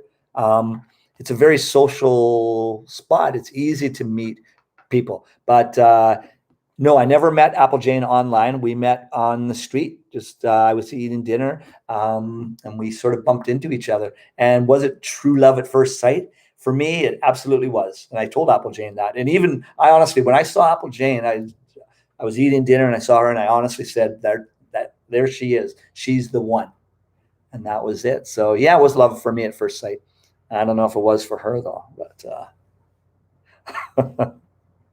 yep, just come here. Just come here. Don't do it. I have a really good friend. It's funny, as I said, I don't have a lot of friends, but I've got a few. And they're all at my age now, probably going through their first, second, or third divorce in North America. I'd never been married ever before. And I did not come to the Philippines looking for a wife. I really did not. I got married while I was here. I've never been married in my life. Applejae and I were just talking about that the other night, actually. Another funny story. But I didn't come here looking for a wife. But I have friends that, hey, I want to, meet somebody and find a wife. I have one friend in particular. I'm not going to say any names. And he contacted me, and I just kept saying, come on down here. Come on, you got to come down here. And he has a lot of money. He's well off. And he wouldn't come. Anyway, he got on the websites. He really wanted the lifestyle. He saw the resorts and everything else, which, I guess on camera and everything, it looks like I'm living the dream. And he wanted to do the same thing. And he'd keep talking, but he wouldn't take my advice. That's one thing. People, if you ask for advice, if you think I'm full of shit or stupid, then don't listen. But if you're asking for my advice, I've been here, like, sort of, I don't know everything, and I don't profess to know everything, but it's not my first rodeo, and I do know some things. So anyway, I had a friend. He wanted to come here to meet a potential wife. Anyway, he went online. He started talking. He met a married woman.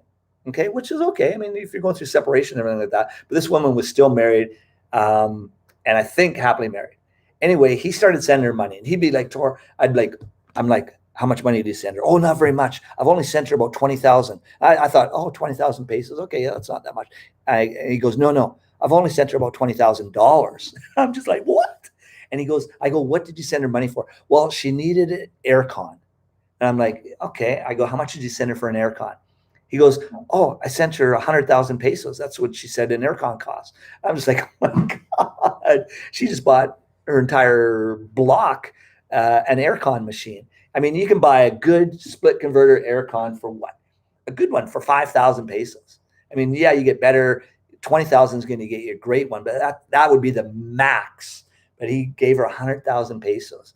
And so anyway, he kept sending her money. And he finally came to the Philippines. And, she gave him every excuse in the book. She talked to my wife. She even told my wife that I'm not really interested in this guy. I'm just taking him for his money. And he's a friend of mine. Applejae didn't want me to tell him, but I'm like, because, in the Philippines, this girl would have been upset. But I'm like, hey, this is a lifelong friend. I've got to tell him. So I told him, and he just had nothing to do. Oh, no, she told me this. He just wouldn't believe me. And he still sent her money. He even sent me a message just saying, hey, we're not friends anymore. I'm just like, well, buddy, I tried to help you. I have nothing to gain from it. Yeah, dollars, Graham, dollars. And he had never met her yet. And he came here and he's still, yes, Apple, you know that guy. Absolutely. Yeah. So again, just wait till you come here. And there's scammers. There's scammers everywhere in the world. Yeah, there's scammers in the Philippines. You should have a good sixth sense and listen to your friends. Your friends see things, that you're not going to see. Love is blind, as they say. So you've got to listen to what your friends say. I always do. All my friends love Applejae more than they like me. So yeah, I can't. My friends, they'll slap me upside the head if I ever even think about doing anything that would piss Applejae off or anything like that. So.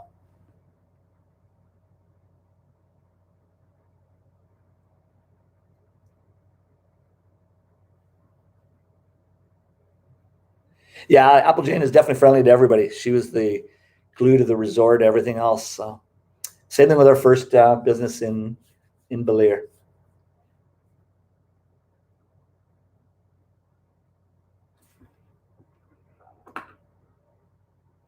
And then another thing is don't fall in love. Well, yeah, don't fall in love with the first girl you meet in the Philippines.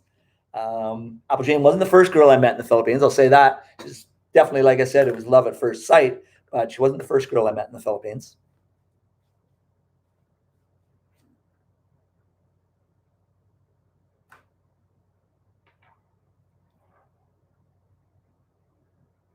Oh, your neighbors and schoolmates, right on.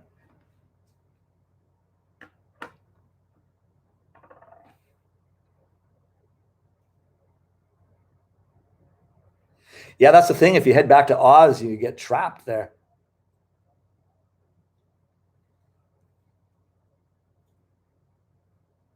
It's nice going home, though. I look forward to the 3 months I go home every year.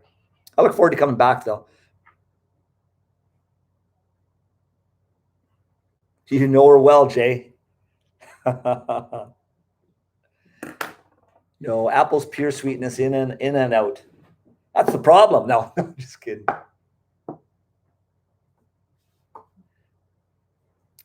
She has a perma smile, Jay. Always. I don't think it ever leaves her face. She's a smart one, though. She's a smart one.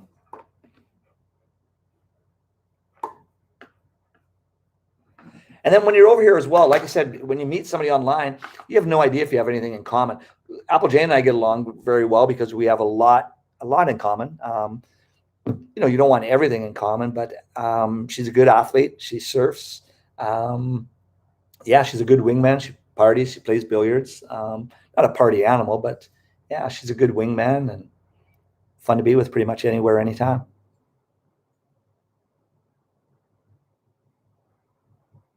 Oh, I know. Believe me, Danny Lynn, I know if I ever piss Apple off, I'll never come back to the Philippines.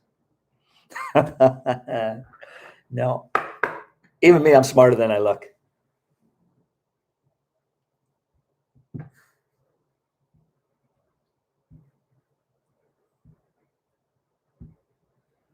We don't have as a foreigner, we don't have a lot of rights in the Philippines, and pissing a Filipino off is definitely one thing you don't want to be doing. Apple Jane, come say hi. Come on. Nobody wants to see me. Even all my friends here, they're like, "Oh, if you want people to watch your video, put Apple in it, not you." Well, she's going to do her hair and everything else now. Jay, you shouldn't have done it. You shouldn't have said that. Jay's my friend. Oh, is Jay your friend as well? I guess pretty much all my entire channel are Apple's friends. This is actually Apple's channel, you guys. I look horrible.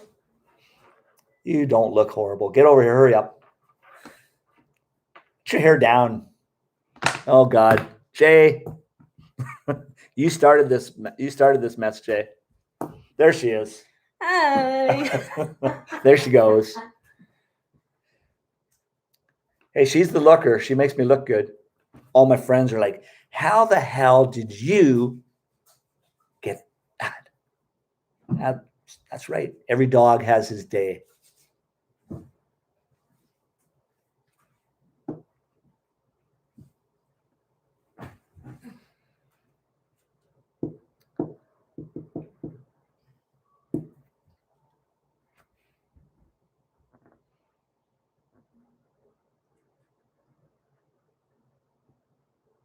Hey, go figure, Graham. Yeah, 1.6 seconds. Surprised it was that long. Any plans for kids, Slam Man? Well, we've got 3 kids. We've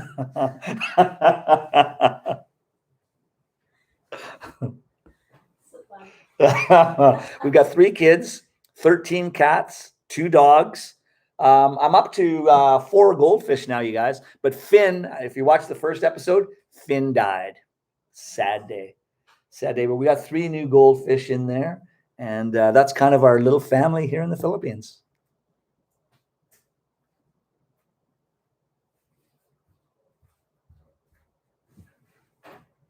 The Apple Show, that's right.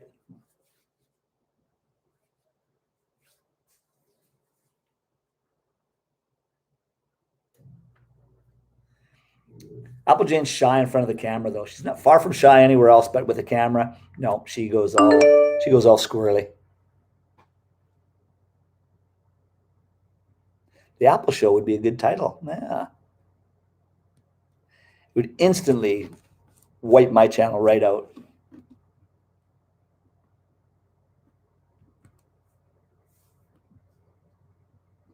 Yeah, part of the reason I never got a video in 2 this week was I was pretty hungover yesterday.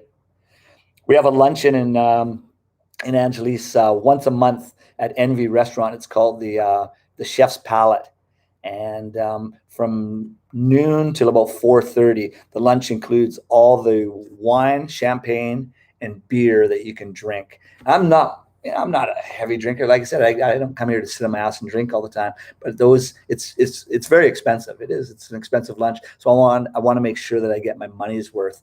And those are the one day a month that, yeah, if I'm going to get alcohol poisoning, that's the day it's going to happen. And that happened to me yesterday. That was part of the reason editing yesterday too. I was just like, oh, can't do it.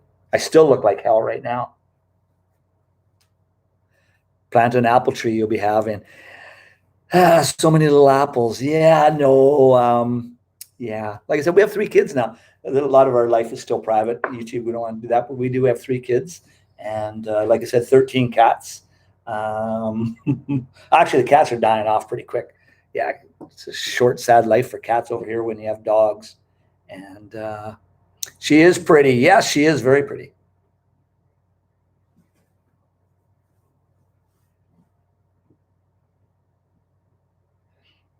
Yeah, she's the looks in this operation and the brains too. I don't really bring a lot to the relationship.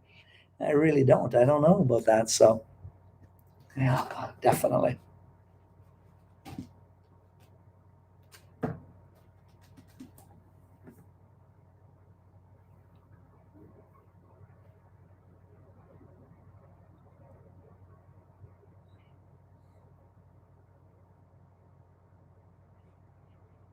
Tech nerd, Slam Man? Oh God, no, I'm not very techy. No, not at all. It's funny because I get so many comments on the channel. Not on this screen, but I'll get private comments like, why is the picture so blurry? Why is this? Why is the camera jumping up and down? Your music sucks. All this stuff. And I'm just like, oh my God, I'm not Disney.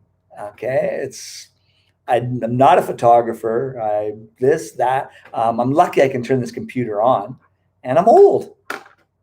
As old guy, I didn't grow up in the old tech day. I think I got my first cell phone about 8 years ago. So the videos are the best I can do, but I am trying to improve, everyone. So when I do hear these comments, I do, oh, okay, that was shit. Like the picture, I found out I was downloading from my GoPro to my computer on low resolution, and that's why a lot of the picture looked really shitty. So now I've got everything set to 1080 and 4K and high def and everything else. So they'll hopefully start looking a lot better. I think this one, people were mentioning at the beginning, this one looks better too. Anywhere to grass ski? Yeah, grass ski I've grass skied in oh God, what is it? Part of Great Britain in Scotland. There's good grass skiing in Scotland. I've been to Scotland for grass skiing. I'm only on the snow. It's a whole different thing. But over here, no, there is no grass skiing. There's some indoor ski resorts in Asia, Dubai and things like that. They'll have indoor ski areas. But grass skiing here in the Philippines, no, there's nothing at all. But I have gone grass skiing in Scotland. And it's interesting. It wasn't even grass skiing. It was actually plastic. And they called it grass skiing, but it was plastic. It was pretty interesting.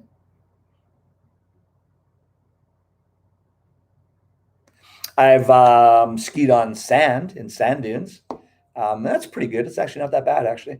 It's like skiing in heavy powder. It's pretty easy. As long as it's steep. The steeper it is, the easier it is. Graham, you take care, man. Thanks for popping on. I appreciate it very much. And we'll see you next week. I'm going to do live stream once a week as well as a video once a week. I was going to do the live streams every Tuesday and then a video on every Sunday. But this week I'll be doing it the opposite. Tuesday I will release a video and Sunday another one, and then get back on Tuesdays for the live stream. So thanks, Graham. Appreciate it very much. Take care and have a good week, man.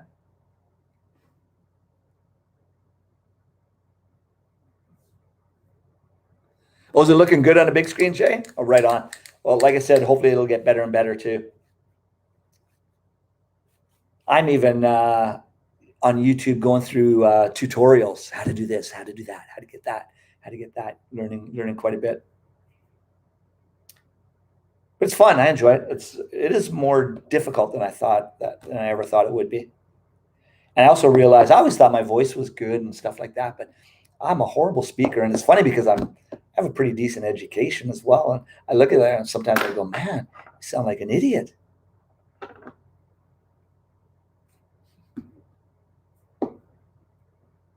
a lot of stuttering, a lot of oh, so things like that. So that'll all be taken care of in time. I look at some of the vloggers and everything like that. I'm going, what talk about a professional organization? But I also find them boring.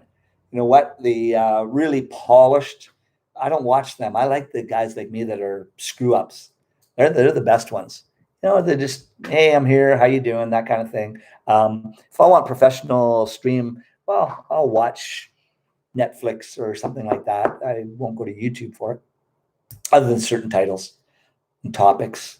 Like my big topic when I'm on YouTube, what am I usually? Well, I'm a hockey fan. I'm Canadian, so we love our ice hockey, and our regular season just started, so it's hockey season now until May. Goes till June, but my team will be out in May. We never make it anywhere. I used to always think as a kid, oh, in my lifetime, my team is going to win the championship. But now, I'm getting close to the end. I may not see my team ever win a championship. They said as a kid, last 50 years, I thought, oh, they're going to win a championship. They're going to win a championship. Now I'm like, I hope they win a championship before I die. But I don't know. We've come close a couple times, but no, never been able to win it. So I'm a big hockey fan, so I'm always watching hockey. I do like American football, and it's NFL football right now. So like tomorrow I'm at Phillies watching football all day long. Either Phillies or Envy. I like the TV at Phillies, and I get pretty good service at both at Envy, but I do like the TV at Phillies. It's pretty tough to beat. It's an unbelievable TV. The Envy does have a nice TV as well, but it's kind of, you can tell there's like 40 TVs all in one. You've got a lot of lines in between. Whereas Phillies is just one huge monster screen. It's monster. So I like that. And then when I'm on YouTube, as I said, I'm into, there's a creature. Well, it's global. Pretty much every continent in the world, even Australia has, what do they call it? They call it the Yowie, sorry. Bigfoot. I'm huge into Bigfoot. A lot of people think I'm crazy because a lot of people don't believe in Bigfoot, but I love Bigfoot. So I follow Sasquatch Chronicles. If you guys want a good show hearing stories about Bigfoot and everything else, there's not a lot of video to it. It's more people talking about their encounters. Bigfoot is pretty interesting. I have had Bigfoot experiences, and so I know he exists. I know for a fact, and it's pretty interesting. And it's pretty scary. He's not a friendly guy like Harry and the Henderson. They're not killers. They're not out there to rip you apart. They will if you wrong place at the wrong time. But they're not furry friends like Harry and the Hendersons. But they're interesting. Like I said, I've had situations with them, and I'm a believer. So Sasquatch Chronicles is really good channel. If you guys get a chance, pop over and check that one out. Slapshot, oh, best movie ever, Dickie, ever. I still watch that movie. For anybody that wants to watch a really classic movie, it's called Slapshot. It's with Paul Newman, and it was from the 70s, and it's still, oh God, it's a cult classic, and it's still great to watch. I never get sick of that movie.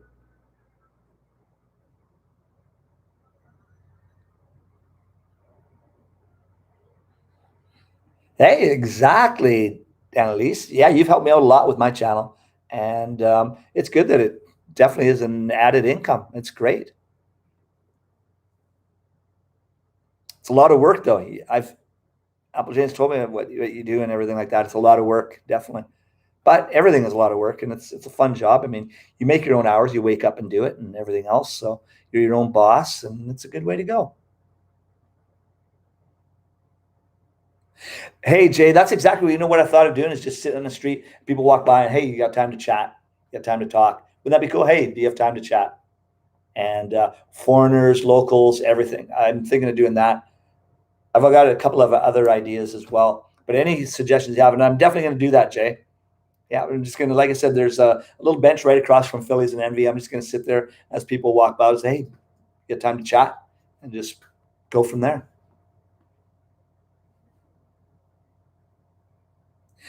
Only 1 year, Annalise. Well, you're doing really well for 1 year. I've had this channel for 3 or 4 years, but I went where I would do 3 videos and stop for a year. I wouldn't even open it up or anything like that. Applejane and I talked, and this summer was just one thing that we can do together as well. That's another reason for doing this channel. It's something that Applejane and I can do together. And so we decided, yeah, let's put some effort into our YouTube channel and see what happens. And it's been good, been really good in the last month since we've been doing it, since I got back. The subscribers have gone way up. We actually did get monetized, just to let everybody know. We did that fairly quickly. That was the hard part. The subscribers, you need 1,000 subscribers, but then you need 4,000 watch hours. And that's a lot of time. That was the hard part, the 4,000 hours. I was just like, oh God, when is it going to do it? And then I finally got the message from YouTube saying that you hit it. And I was like, oh, but I told Apple it would happen before October 15th, and it did. So that was pretty cool.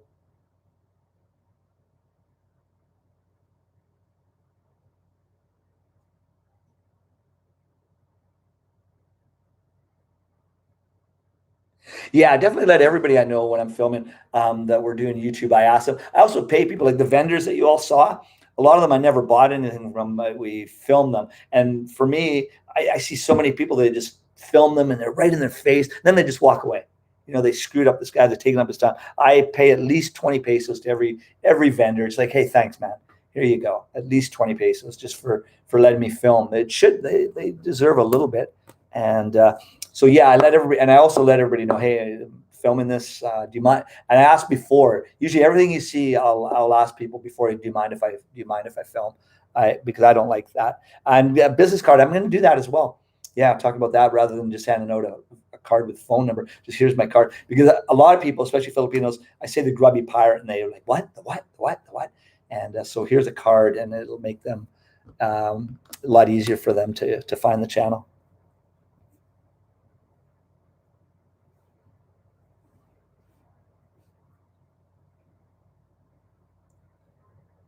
Yeah, traveling on the bike is a great way to make a video. I love riding my motorbike with the camera on my head. It gets great footage. It's beautiful.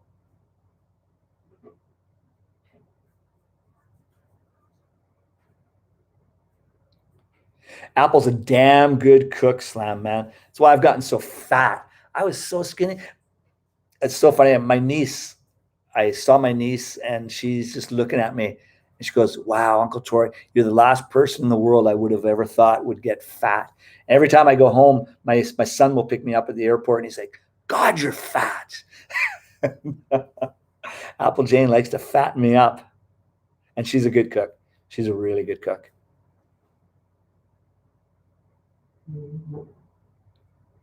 Yeah, definitely. That's another good point. Yeah, with the restaurants and everything else. A lot of them foreigners don't like vloggers. You know what? And, most of my friends here are Filipinos, do love it. So I'm just going to start focusing on that. But like a lot of my friends have already told me, like, don't even bring your camera near me and things like that. If you put me on your camera, I'm going to sue you and everything like this. So foreigners they're not very friendly, period. A lot of them anyway. Filipinos are much friendlier than foreigners. Marawi, that'd be interesting. Oh, you weren't able, they didn't allow you to take video there. Oh, yeah, I probably would imagine they wouldn't. You like Filipino food, Slam Man? Some I do. Like, I don't like fish though, so it doesn't matter where it's from. Even at home, anywhere in the world, I don't like fish. I've never acquired the taste. I don't like the smell. I don't want anything to do with fish. I always tell people I'm allergic to it, so they'll leave me alone. And so I don't seem rude saying I don't want fish. I like lobster. I like shrimp, a little bit of shrimp. If we order shrimp, I'll have one or two, and Apple will have the rest. And of course, she's Filipino. She loves seafood, but I love. I don't like seafood at all, but I do like pork and chicken. So I have no problem with that type of stuff.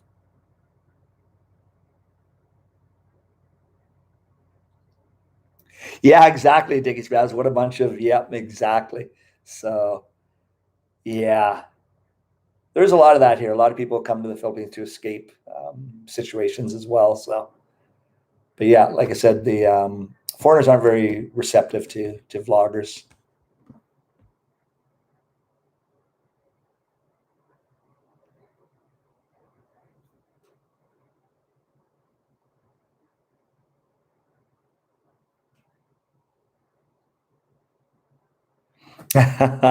You lazy bugger, Slam Man. Not even peeling your own shrimp. But it is a pain in the ass too.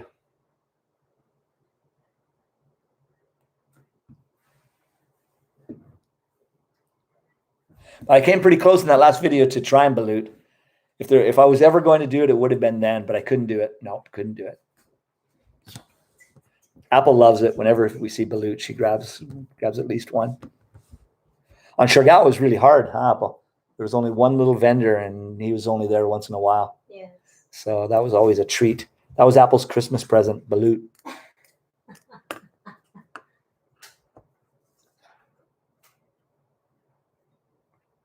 Well, that's one thing I realized on the last video that I did, the street foods, is really where, I used to think there's no way you could survive in the Philippines. A lot of people,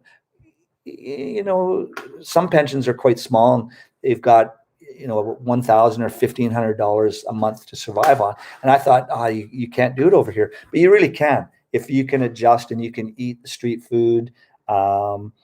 It's very inexpensive, so it's great, and it was good. Like the mamai, that was the first time I ever had mamai soup. It was excellent, and of course, all the chicken on the street I could survive easily, and the fruit. So I've honestly changed my tone on that surviving.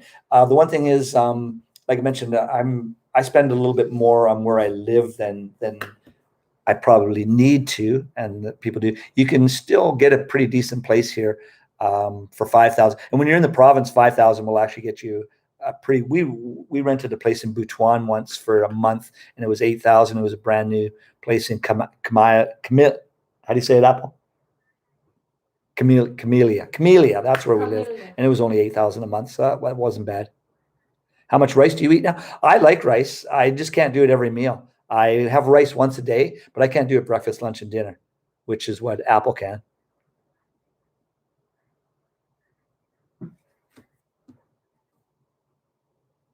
How do I block this guy? Let's get rid of this guy. What an idiot. Pin report. Let's put report and remove. Yeah, good riddance, buddy. Good riddance. I think he's gone.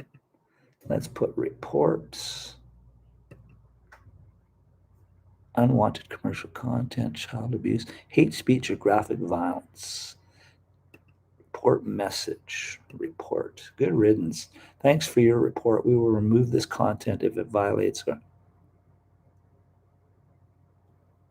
Okay, now how do we get rid of this guy permanently? Because his messages keep popping up. Sorry, guys, we just have a real idiot in the street or in this show right now. I don't know if I hope you didn't see that message. But, buddy, you're what the world doesn't need. You can crawl under your rock.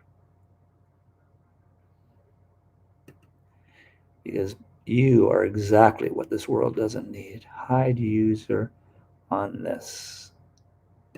Done. There we go. This user's messages will be hidden. Perfect. There we go. Sorry, guys. Like I said, just some hate speech on there. Low life.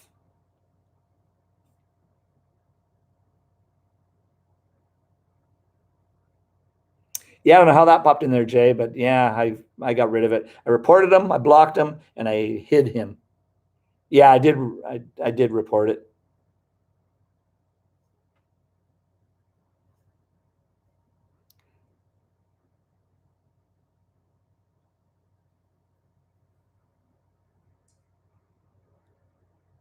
How do I do that, Annalise? Yeah, definitely. If you don't mind later on sending me that information, how if there is any way that I can stop people like that from popping in.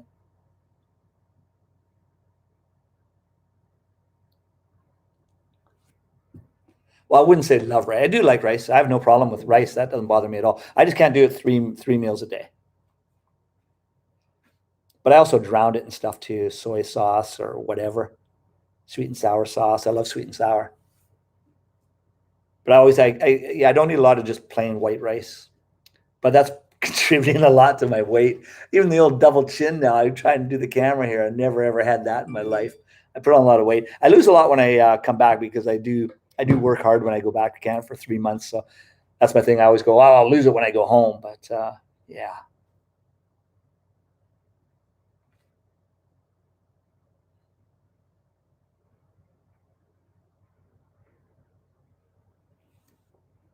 Thanks, Lisa. Appreciate that. Right on. There's so much to learn. I'm open. A lot of people don't like learning or don't like getting advice or anything like that. I do. I don't. One thing about my personality, I really don't have an ego. So if there's ways of improving, I don't mind constructive criticism at all, because there are certain things I do have an ego, like my God-given talent, which is skiing. There I have a lot of confidence in, but I still have a coach, and it doesn't matter what you do, who you are, you can always get better. And even if you're the best in the world, you can still get better. Even in my ski career, I don't like a lot of coaches, but in my ski career, I always had one, and he's known me since I was very young, and he's one person who I really didn't like the guy for a long time, but he was always a good coach, and now he's one of my, wouldn't say best friends, but one of the people I respect most in the world. So I don't mind criticism at all. Hey, Can of Beans from LA. Nice. Good to see you. Thanks for popping in. You kind of missed it. I've been on here now for 2 hours and 5 minutes. Like I said, I probably won't leave until everybody else is gone. I love yapping. But we talked about banking. That was way back. It was pretty short, actually, because it's pretty quick and easy. If you have any questions about banking, let me know there, Beans. But thanks for taking the time. What's happening in LA today, or tonight, I guess? And I didn't know you were from LA. That's cool. I spent a little bit of time down there, especially as a kid. I used to race BMX as a kid, and I raced in LA quite a bit, and have a lot of friends, as a kid that I raced BMX with that are still friends. A lot of them are from LA. Watching the Dodgers win again. I watched the game against San Francisco the other day. That was a good game. You're probably pretty nervous there. I'm a Dodgers fan. I was a Dodgers fan as a kid. They had a few lean years, but they're a baseball power. I like the Dodgers and I like the Yankees because I like the history of baseball, and those are two powerful organizations. And both have a lot of pride in themselves. So, yeah, I'm a Dodgers and a Yankee fan. Third inning, 1-1. Who are the Dodgers playing now? I know they moved on, but who are they playing? Didn't see that. I like baseball. I love it. I'm surprised. I don't follow it here because there's not a lot. Oh, the Red Sox win? I don't mind the Red Sox. I used to live fairly close to Boston, so I don't mind the Red Sox. But again, I'm a Yankee fan. I love it when they play each other. Oh, they're playing Atlanta. God, I didn't even know Atlanta made it this year. It's hard to follow baseball over here, believe it or not. Over here, what you're going to have, cricket, which is, I don't know. I hate to say it. I can't follow cricket. It's just too boring. If it was contact cricket, yeah, you got to develop a contact cricket league, as I always say, and that might get interesting. But I do like rugby. Rugby is super popular over here, and it's a good game. Something I would definitely have loved to have played. And cricket, no thanks. And of course, NFL is popular over here too. NBA is huge, but I used to love the NBA and I liked basketball until the Vancouver Grizzlies, and now I don't mind college basketball. I'm a huge Gonzaga fan. Gonzaga is pretty close to where I grew up, and it's a small school that always makes it to the Sweet 16, and it's pretty impressive. So I like Gonzaga, and I like college basketball, but NBA can't follow. Of course, hockey, like I said, I'm a hockey fanatic. But even pro hockey, NHL is pretty boring. One thing I miss about living at home or watching the kids play hockey. And by kids, I mean junior hockey, which is 20-year-olds, basically 16 to 20. And those are the kids that are trying to make the big contracts. And they come to play every game because they know, if they play well, they're going to make millions down the road. So I like junior hockey, but there's none of that over here. There's the NHL, but the NHL is boring. It's the best. They say it's the best hockey league in the world. It's got the best players. There's no doubt about it. But they only play when the playoffs come or the Olympics. It's the only time you'll see them try. Yet they're making big bucks. But the juniors, yeah, that's wicked. But you have to be in Canada to watch that. 2 Grand Slams. Damn. That's got to be a record in playoff ball.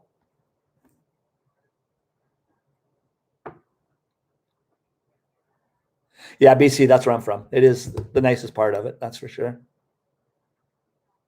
You do. You have to take French in Canada. We have 2 national languages, French and English. Canada, English is predominant. even in Quebec. Quebec, they pretend, if they're snobby, they'll pretend they don't understand English, but everybody does. But I took French to grade 8 and basic French, and I didn't try very hard in school. I was a shitty student when I was younger, and French was not on my priority list at all, so I never really tried that hard. But my kids took French immersion, and it's an excellent program. From the minute they walk into the school to the minute they leave, everything is French. And they did that from kindergarten to grade 12, and they're completely bilingual. And the reason I did it was just so that, you know, you want your best for your children. And in Canada, a government job is a very cushy job, and the only way you can get one is by being bilingual. So it just doesn't close any doors. You know, myself, a lot of doors are closed, but I didn't want that for my kids, so we put them in French immersion, and it was great. They love it. They're bilingual. The only thing that it affects them, and I talk to people that are in French immersion, they have a little bit of problem now in printing or spelling, in English, because they're so used to French. Their spelling in English is a bit of a difficulty. When my daughter went into university, her first year of university was very difficult because it was English. She actually, after the first year, she wanted to transfer to a French university because she learned better in French. But now she's a professional student. She's got so many years of education now, but it's all in English. But it's not mandatory, but up to grade 8, it is mandatory, up to the 8th grade. But it's only for like an hour a day.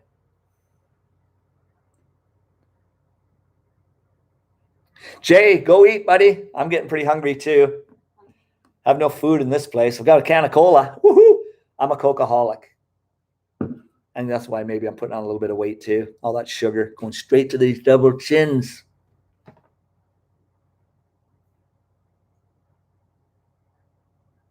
Yeah, my son has come to the Philippines and stayed with us on Siargao for 1 year and loved it. He's 24 now. He was 21, 22 when he came to Siargao and loved it. He had a good time. But he loves Japan. He goes to school in Japan now and wants to live in Japan. That's his cup of tea. He liked the Philippines, but prefers Japan. And even he went to Vietnam as well. So he prefers those countries, but he did enjoy the Philippines. He had a great year. It was nice having him here. It was really good. My daughter has never been here. She's been in school her entire life. We always joke she's a brainiac. My daughter's the brainiac of the family, and she will be. She's already graduated with a couple of degrees, but she's just like, I'm just a professional student. That's all I'm going to do for my entire life. She gets a degree in one thing and moves on to another. So it's pretty interesting. But she doesn't like the heat, and she wants to come here though. She'll probably come one of these days once she can get it. She can't get into the country right now. Yeah, the kids are good. I lucked out. I didn't get kids like myself. I got very lucky. And yeah, knock on wood. But there's nothing better. I love kids. Would have had 100 if I could have way back then. But now, yeah, Apple Jane wants another child so badly. And I'm just like, oh boy. You know what time of the month is my favorite time? And I just feel I'm too old. Well, you're never too old to have kids, but now I'd be like a grandpa, not a dad. And that just scares me. I don't want my kid pushing me around in a wheelchair and wiping my ass. No, thanks.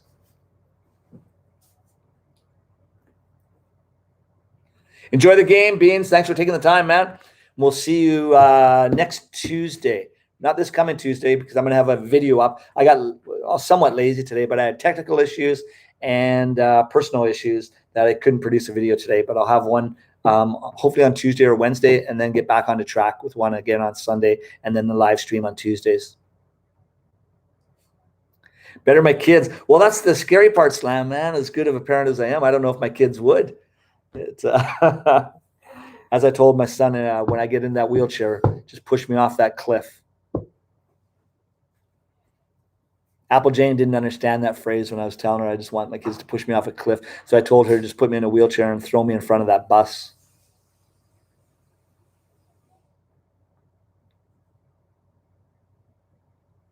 Oh, that hurt, didn't it? The Giants, the end. I grew up liking the Dodgers, but the Giants are a good organization too. So, and I like the A's. So, I mean, what a great area. California, you've got the Angels, you've got the Dodgers, you've got the A's, and you've got the Giants. I prefer the A's because of their budget and everything else, and of course the good old movie Moneyball and Billy Bean. So I have a soft spot for the A's. My son was actually scouted by the A's. My son went to the Little League World Series and pitched a game there. He was a left-handed pitcher. That he was 13 years old and had an 80 mile an hour pitch and was very good. But after the World Series, he quit baseball. He stopped. He just the coaching and everything else. He didn't like it. He loved baseball, loved the game, and was very talented at it. We still say probably if he was going to be a professional athlete, that would have been the spot. Like I said, Billy Bean actually approached him with that being a left-handed pitcher and was going to develop him and draft him, but Blaze just said no. I won't. He stopped playing baseball after that. After what was it? What year did they go? 2009, and he's never played baseball since. Mick Jagger, that guy is ageless though. He's ageless. And I have a friend over here as well. He's 76 that has a couple of kids, and he's a young 76 and really, really good shape. Not that I'm not, and I'm only 56, but I don't know. Yeah, Apple really wants another baby, but that's a Filipino thing. It's not that I mind doing diapers. Diapers are easy. I love more kids. I'm just Diapers are easy. That's not the big deal. You have 4 kids? Oh, right on, Slam Man. Oh, they are fun. I enjoyed it. I loved being a dad. It was the greatest thing in my life and my biggest accomplishment. There's no doubt about it. Thanks, Beans. I'm glad you and the 6, 7 other people here enjoy them. I really appreciate it. Right on. Well, when you come to the Philippines, we'll be here waiting for you at the airport there, man. So hopefully it's sooner rather than later. 2 wives and 4 kids. Oh, that's how. I never got married. My kid's mom in Canada, Apple Jane, is not their mother. I have 2 kids with a wonderful woman. We've always had a great relationship. We were just never in love with each other, but we've always been good friends. We are today. And luckily we were throughout our entire children's lives. There was never any pulling each other apart or anything else like that. I got very, very lucky that, and I attribute my children every bit to her, but I like to pat myself on the back as well and think that I did a good job because they did turn out well. And that, as a parent, is the biggest fear, isn't it? Is how are these kids going to turn out? And it's been good. I'm glad they turned out better than me. And that's the ultimate goal, right? Is you always want your child to be a better version of you.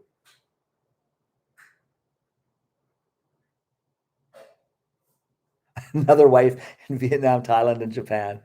I'll live vicariously through you.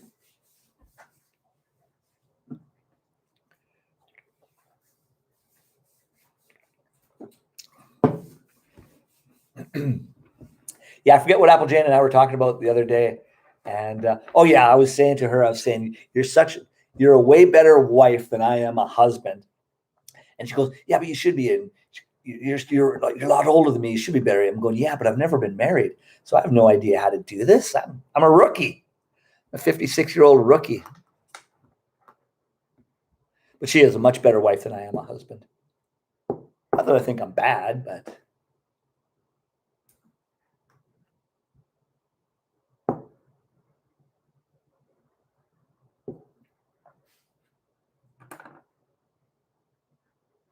Anyways, guys, this has turned into 2 hours and 18 minutes. Can't believe it. It just seems like 5 minutes ago. But I better say goodbye to you now. I'm getting a little bit hungry. bye-bye. Apple Jane is ready to go out the door as well. So I think that's my cue to skidoo. So again, everybody, thank you so much for taking the time. I appreciate it. It's a lot of fun. I like chatting with all of you here. And I look forward to it every week. So like I said, I'm going to have a video up for you on Tuesday rather than the live show, hopefully. But that's tomorrow, so I probably won't even get to that. We'll have a live video, and then we'll get back on track. And the idea is to go with a video on Sundays and a live stream on Tuesdays. So you guys take care. I'm the Grubby Pirate from Apple Jane, myself. We're out of here. Stay safe. Play hard. And we'll see you all soon. Again, thank you for taking the time. Appreciate it. and aloha oe.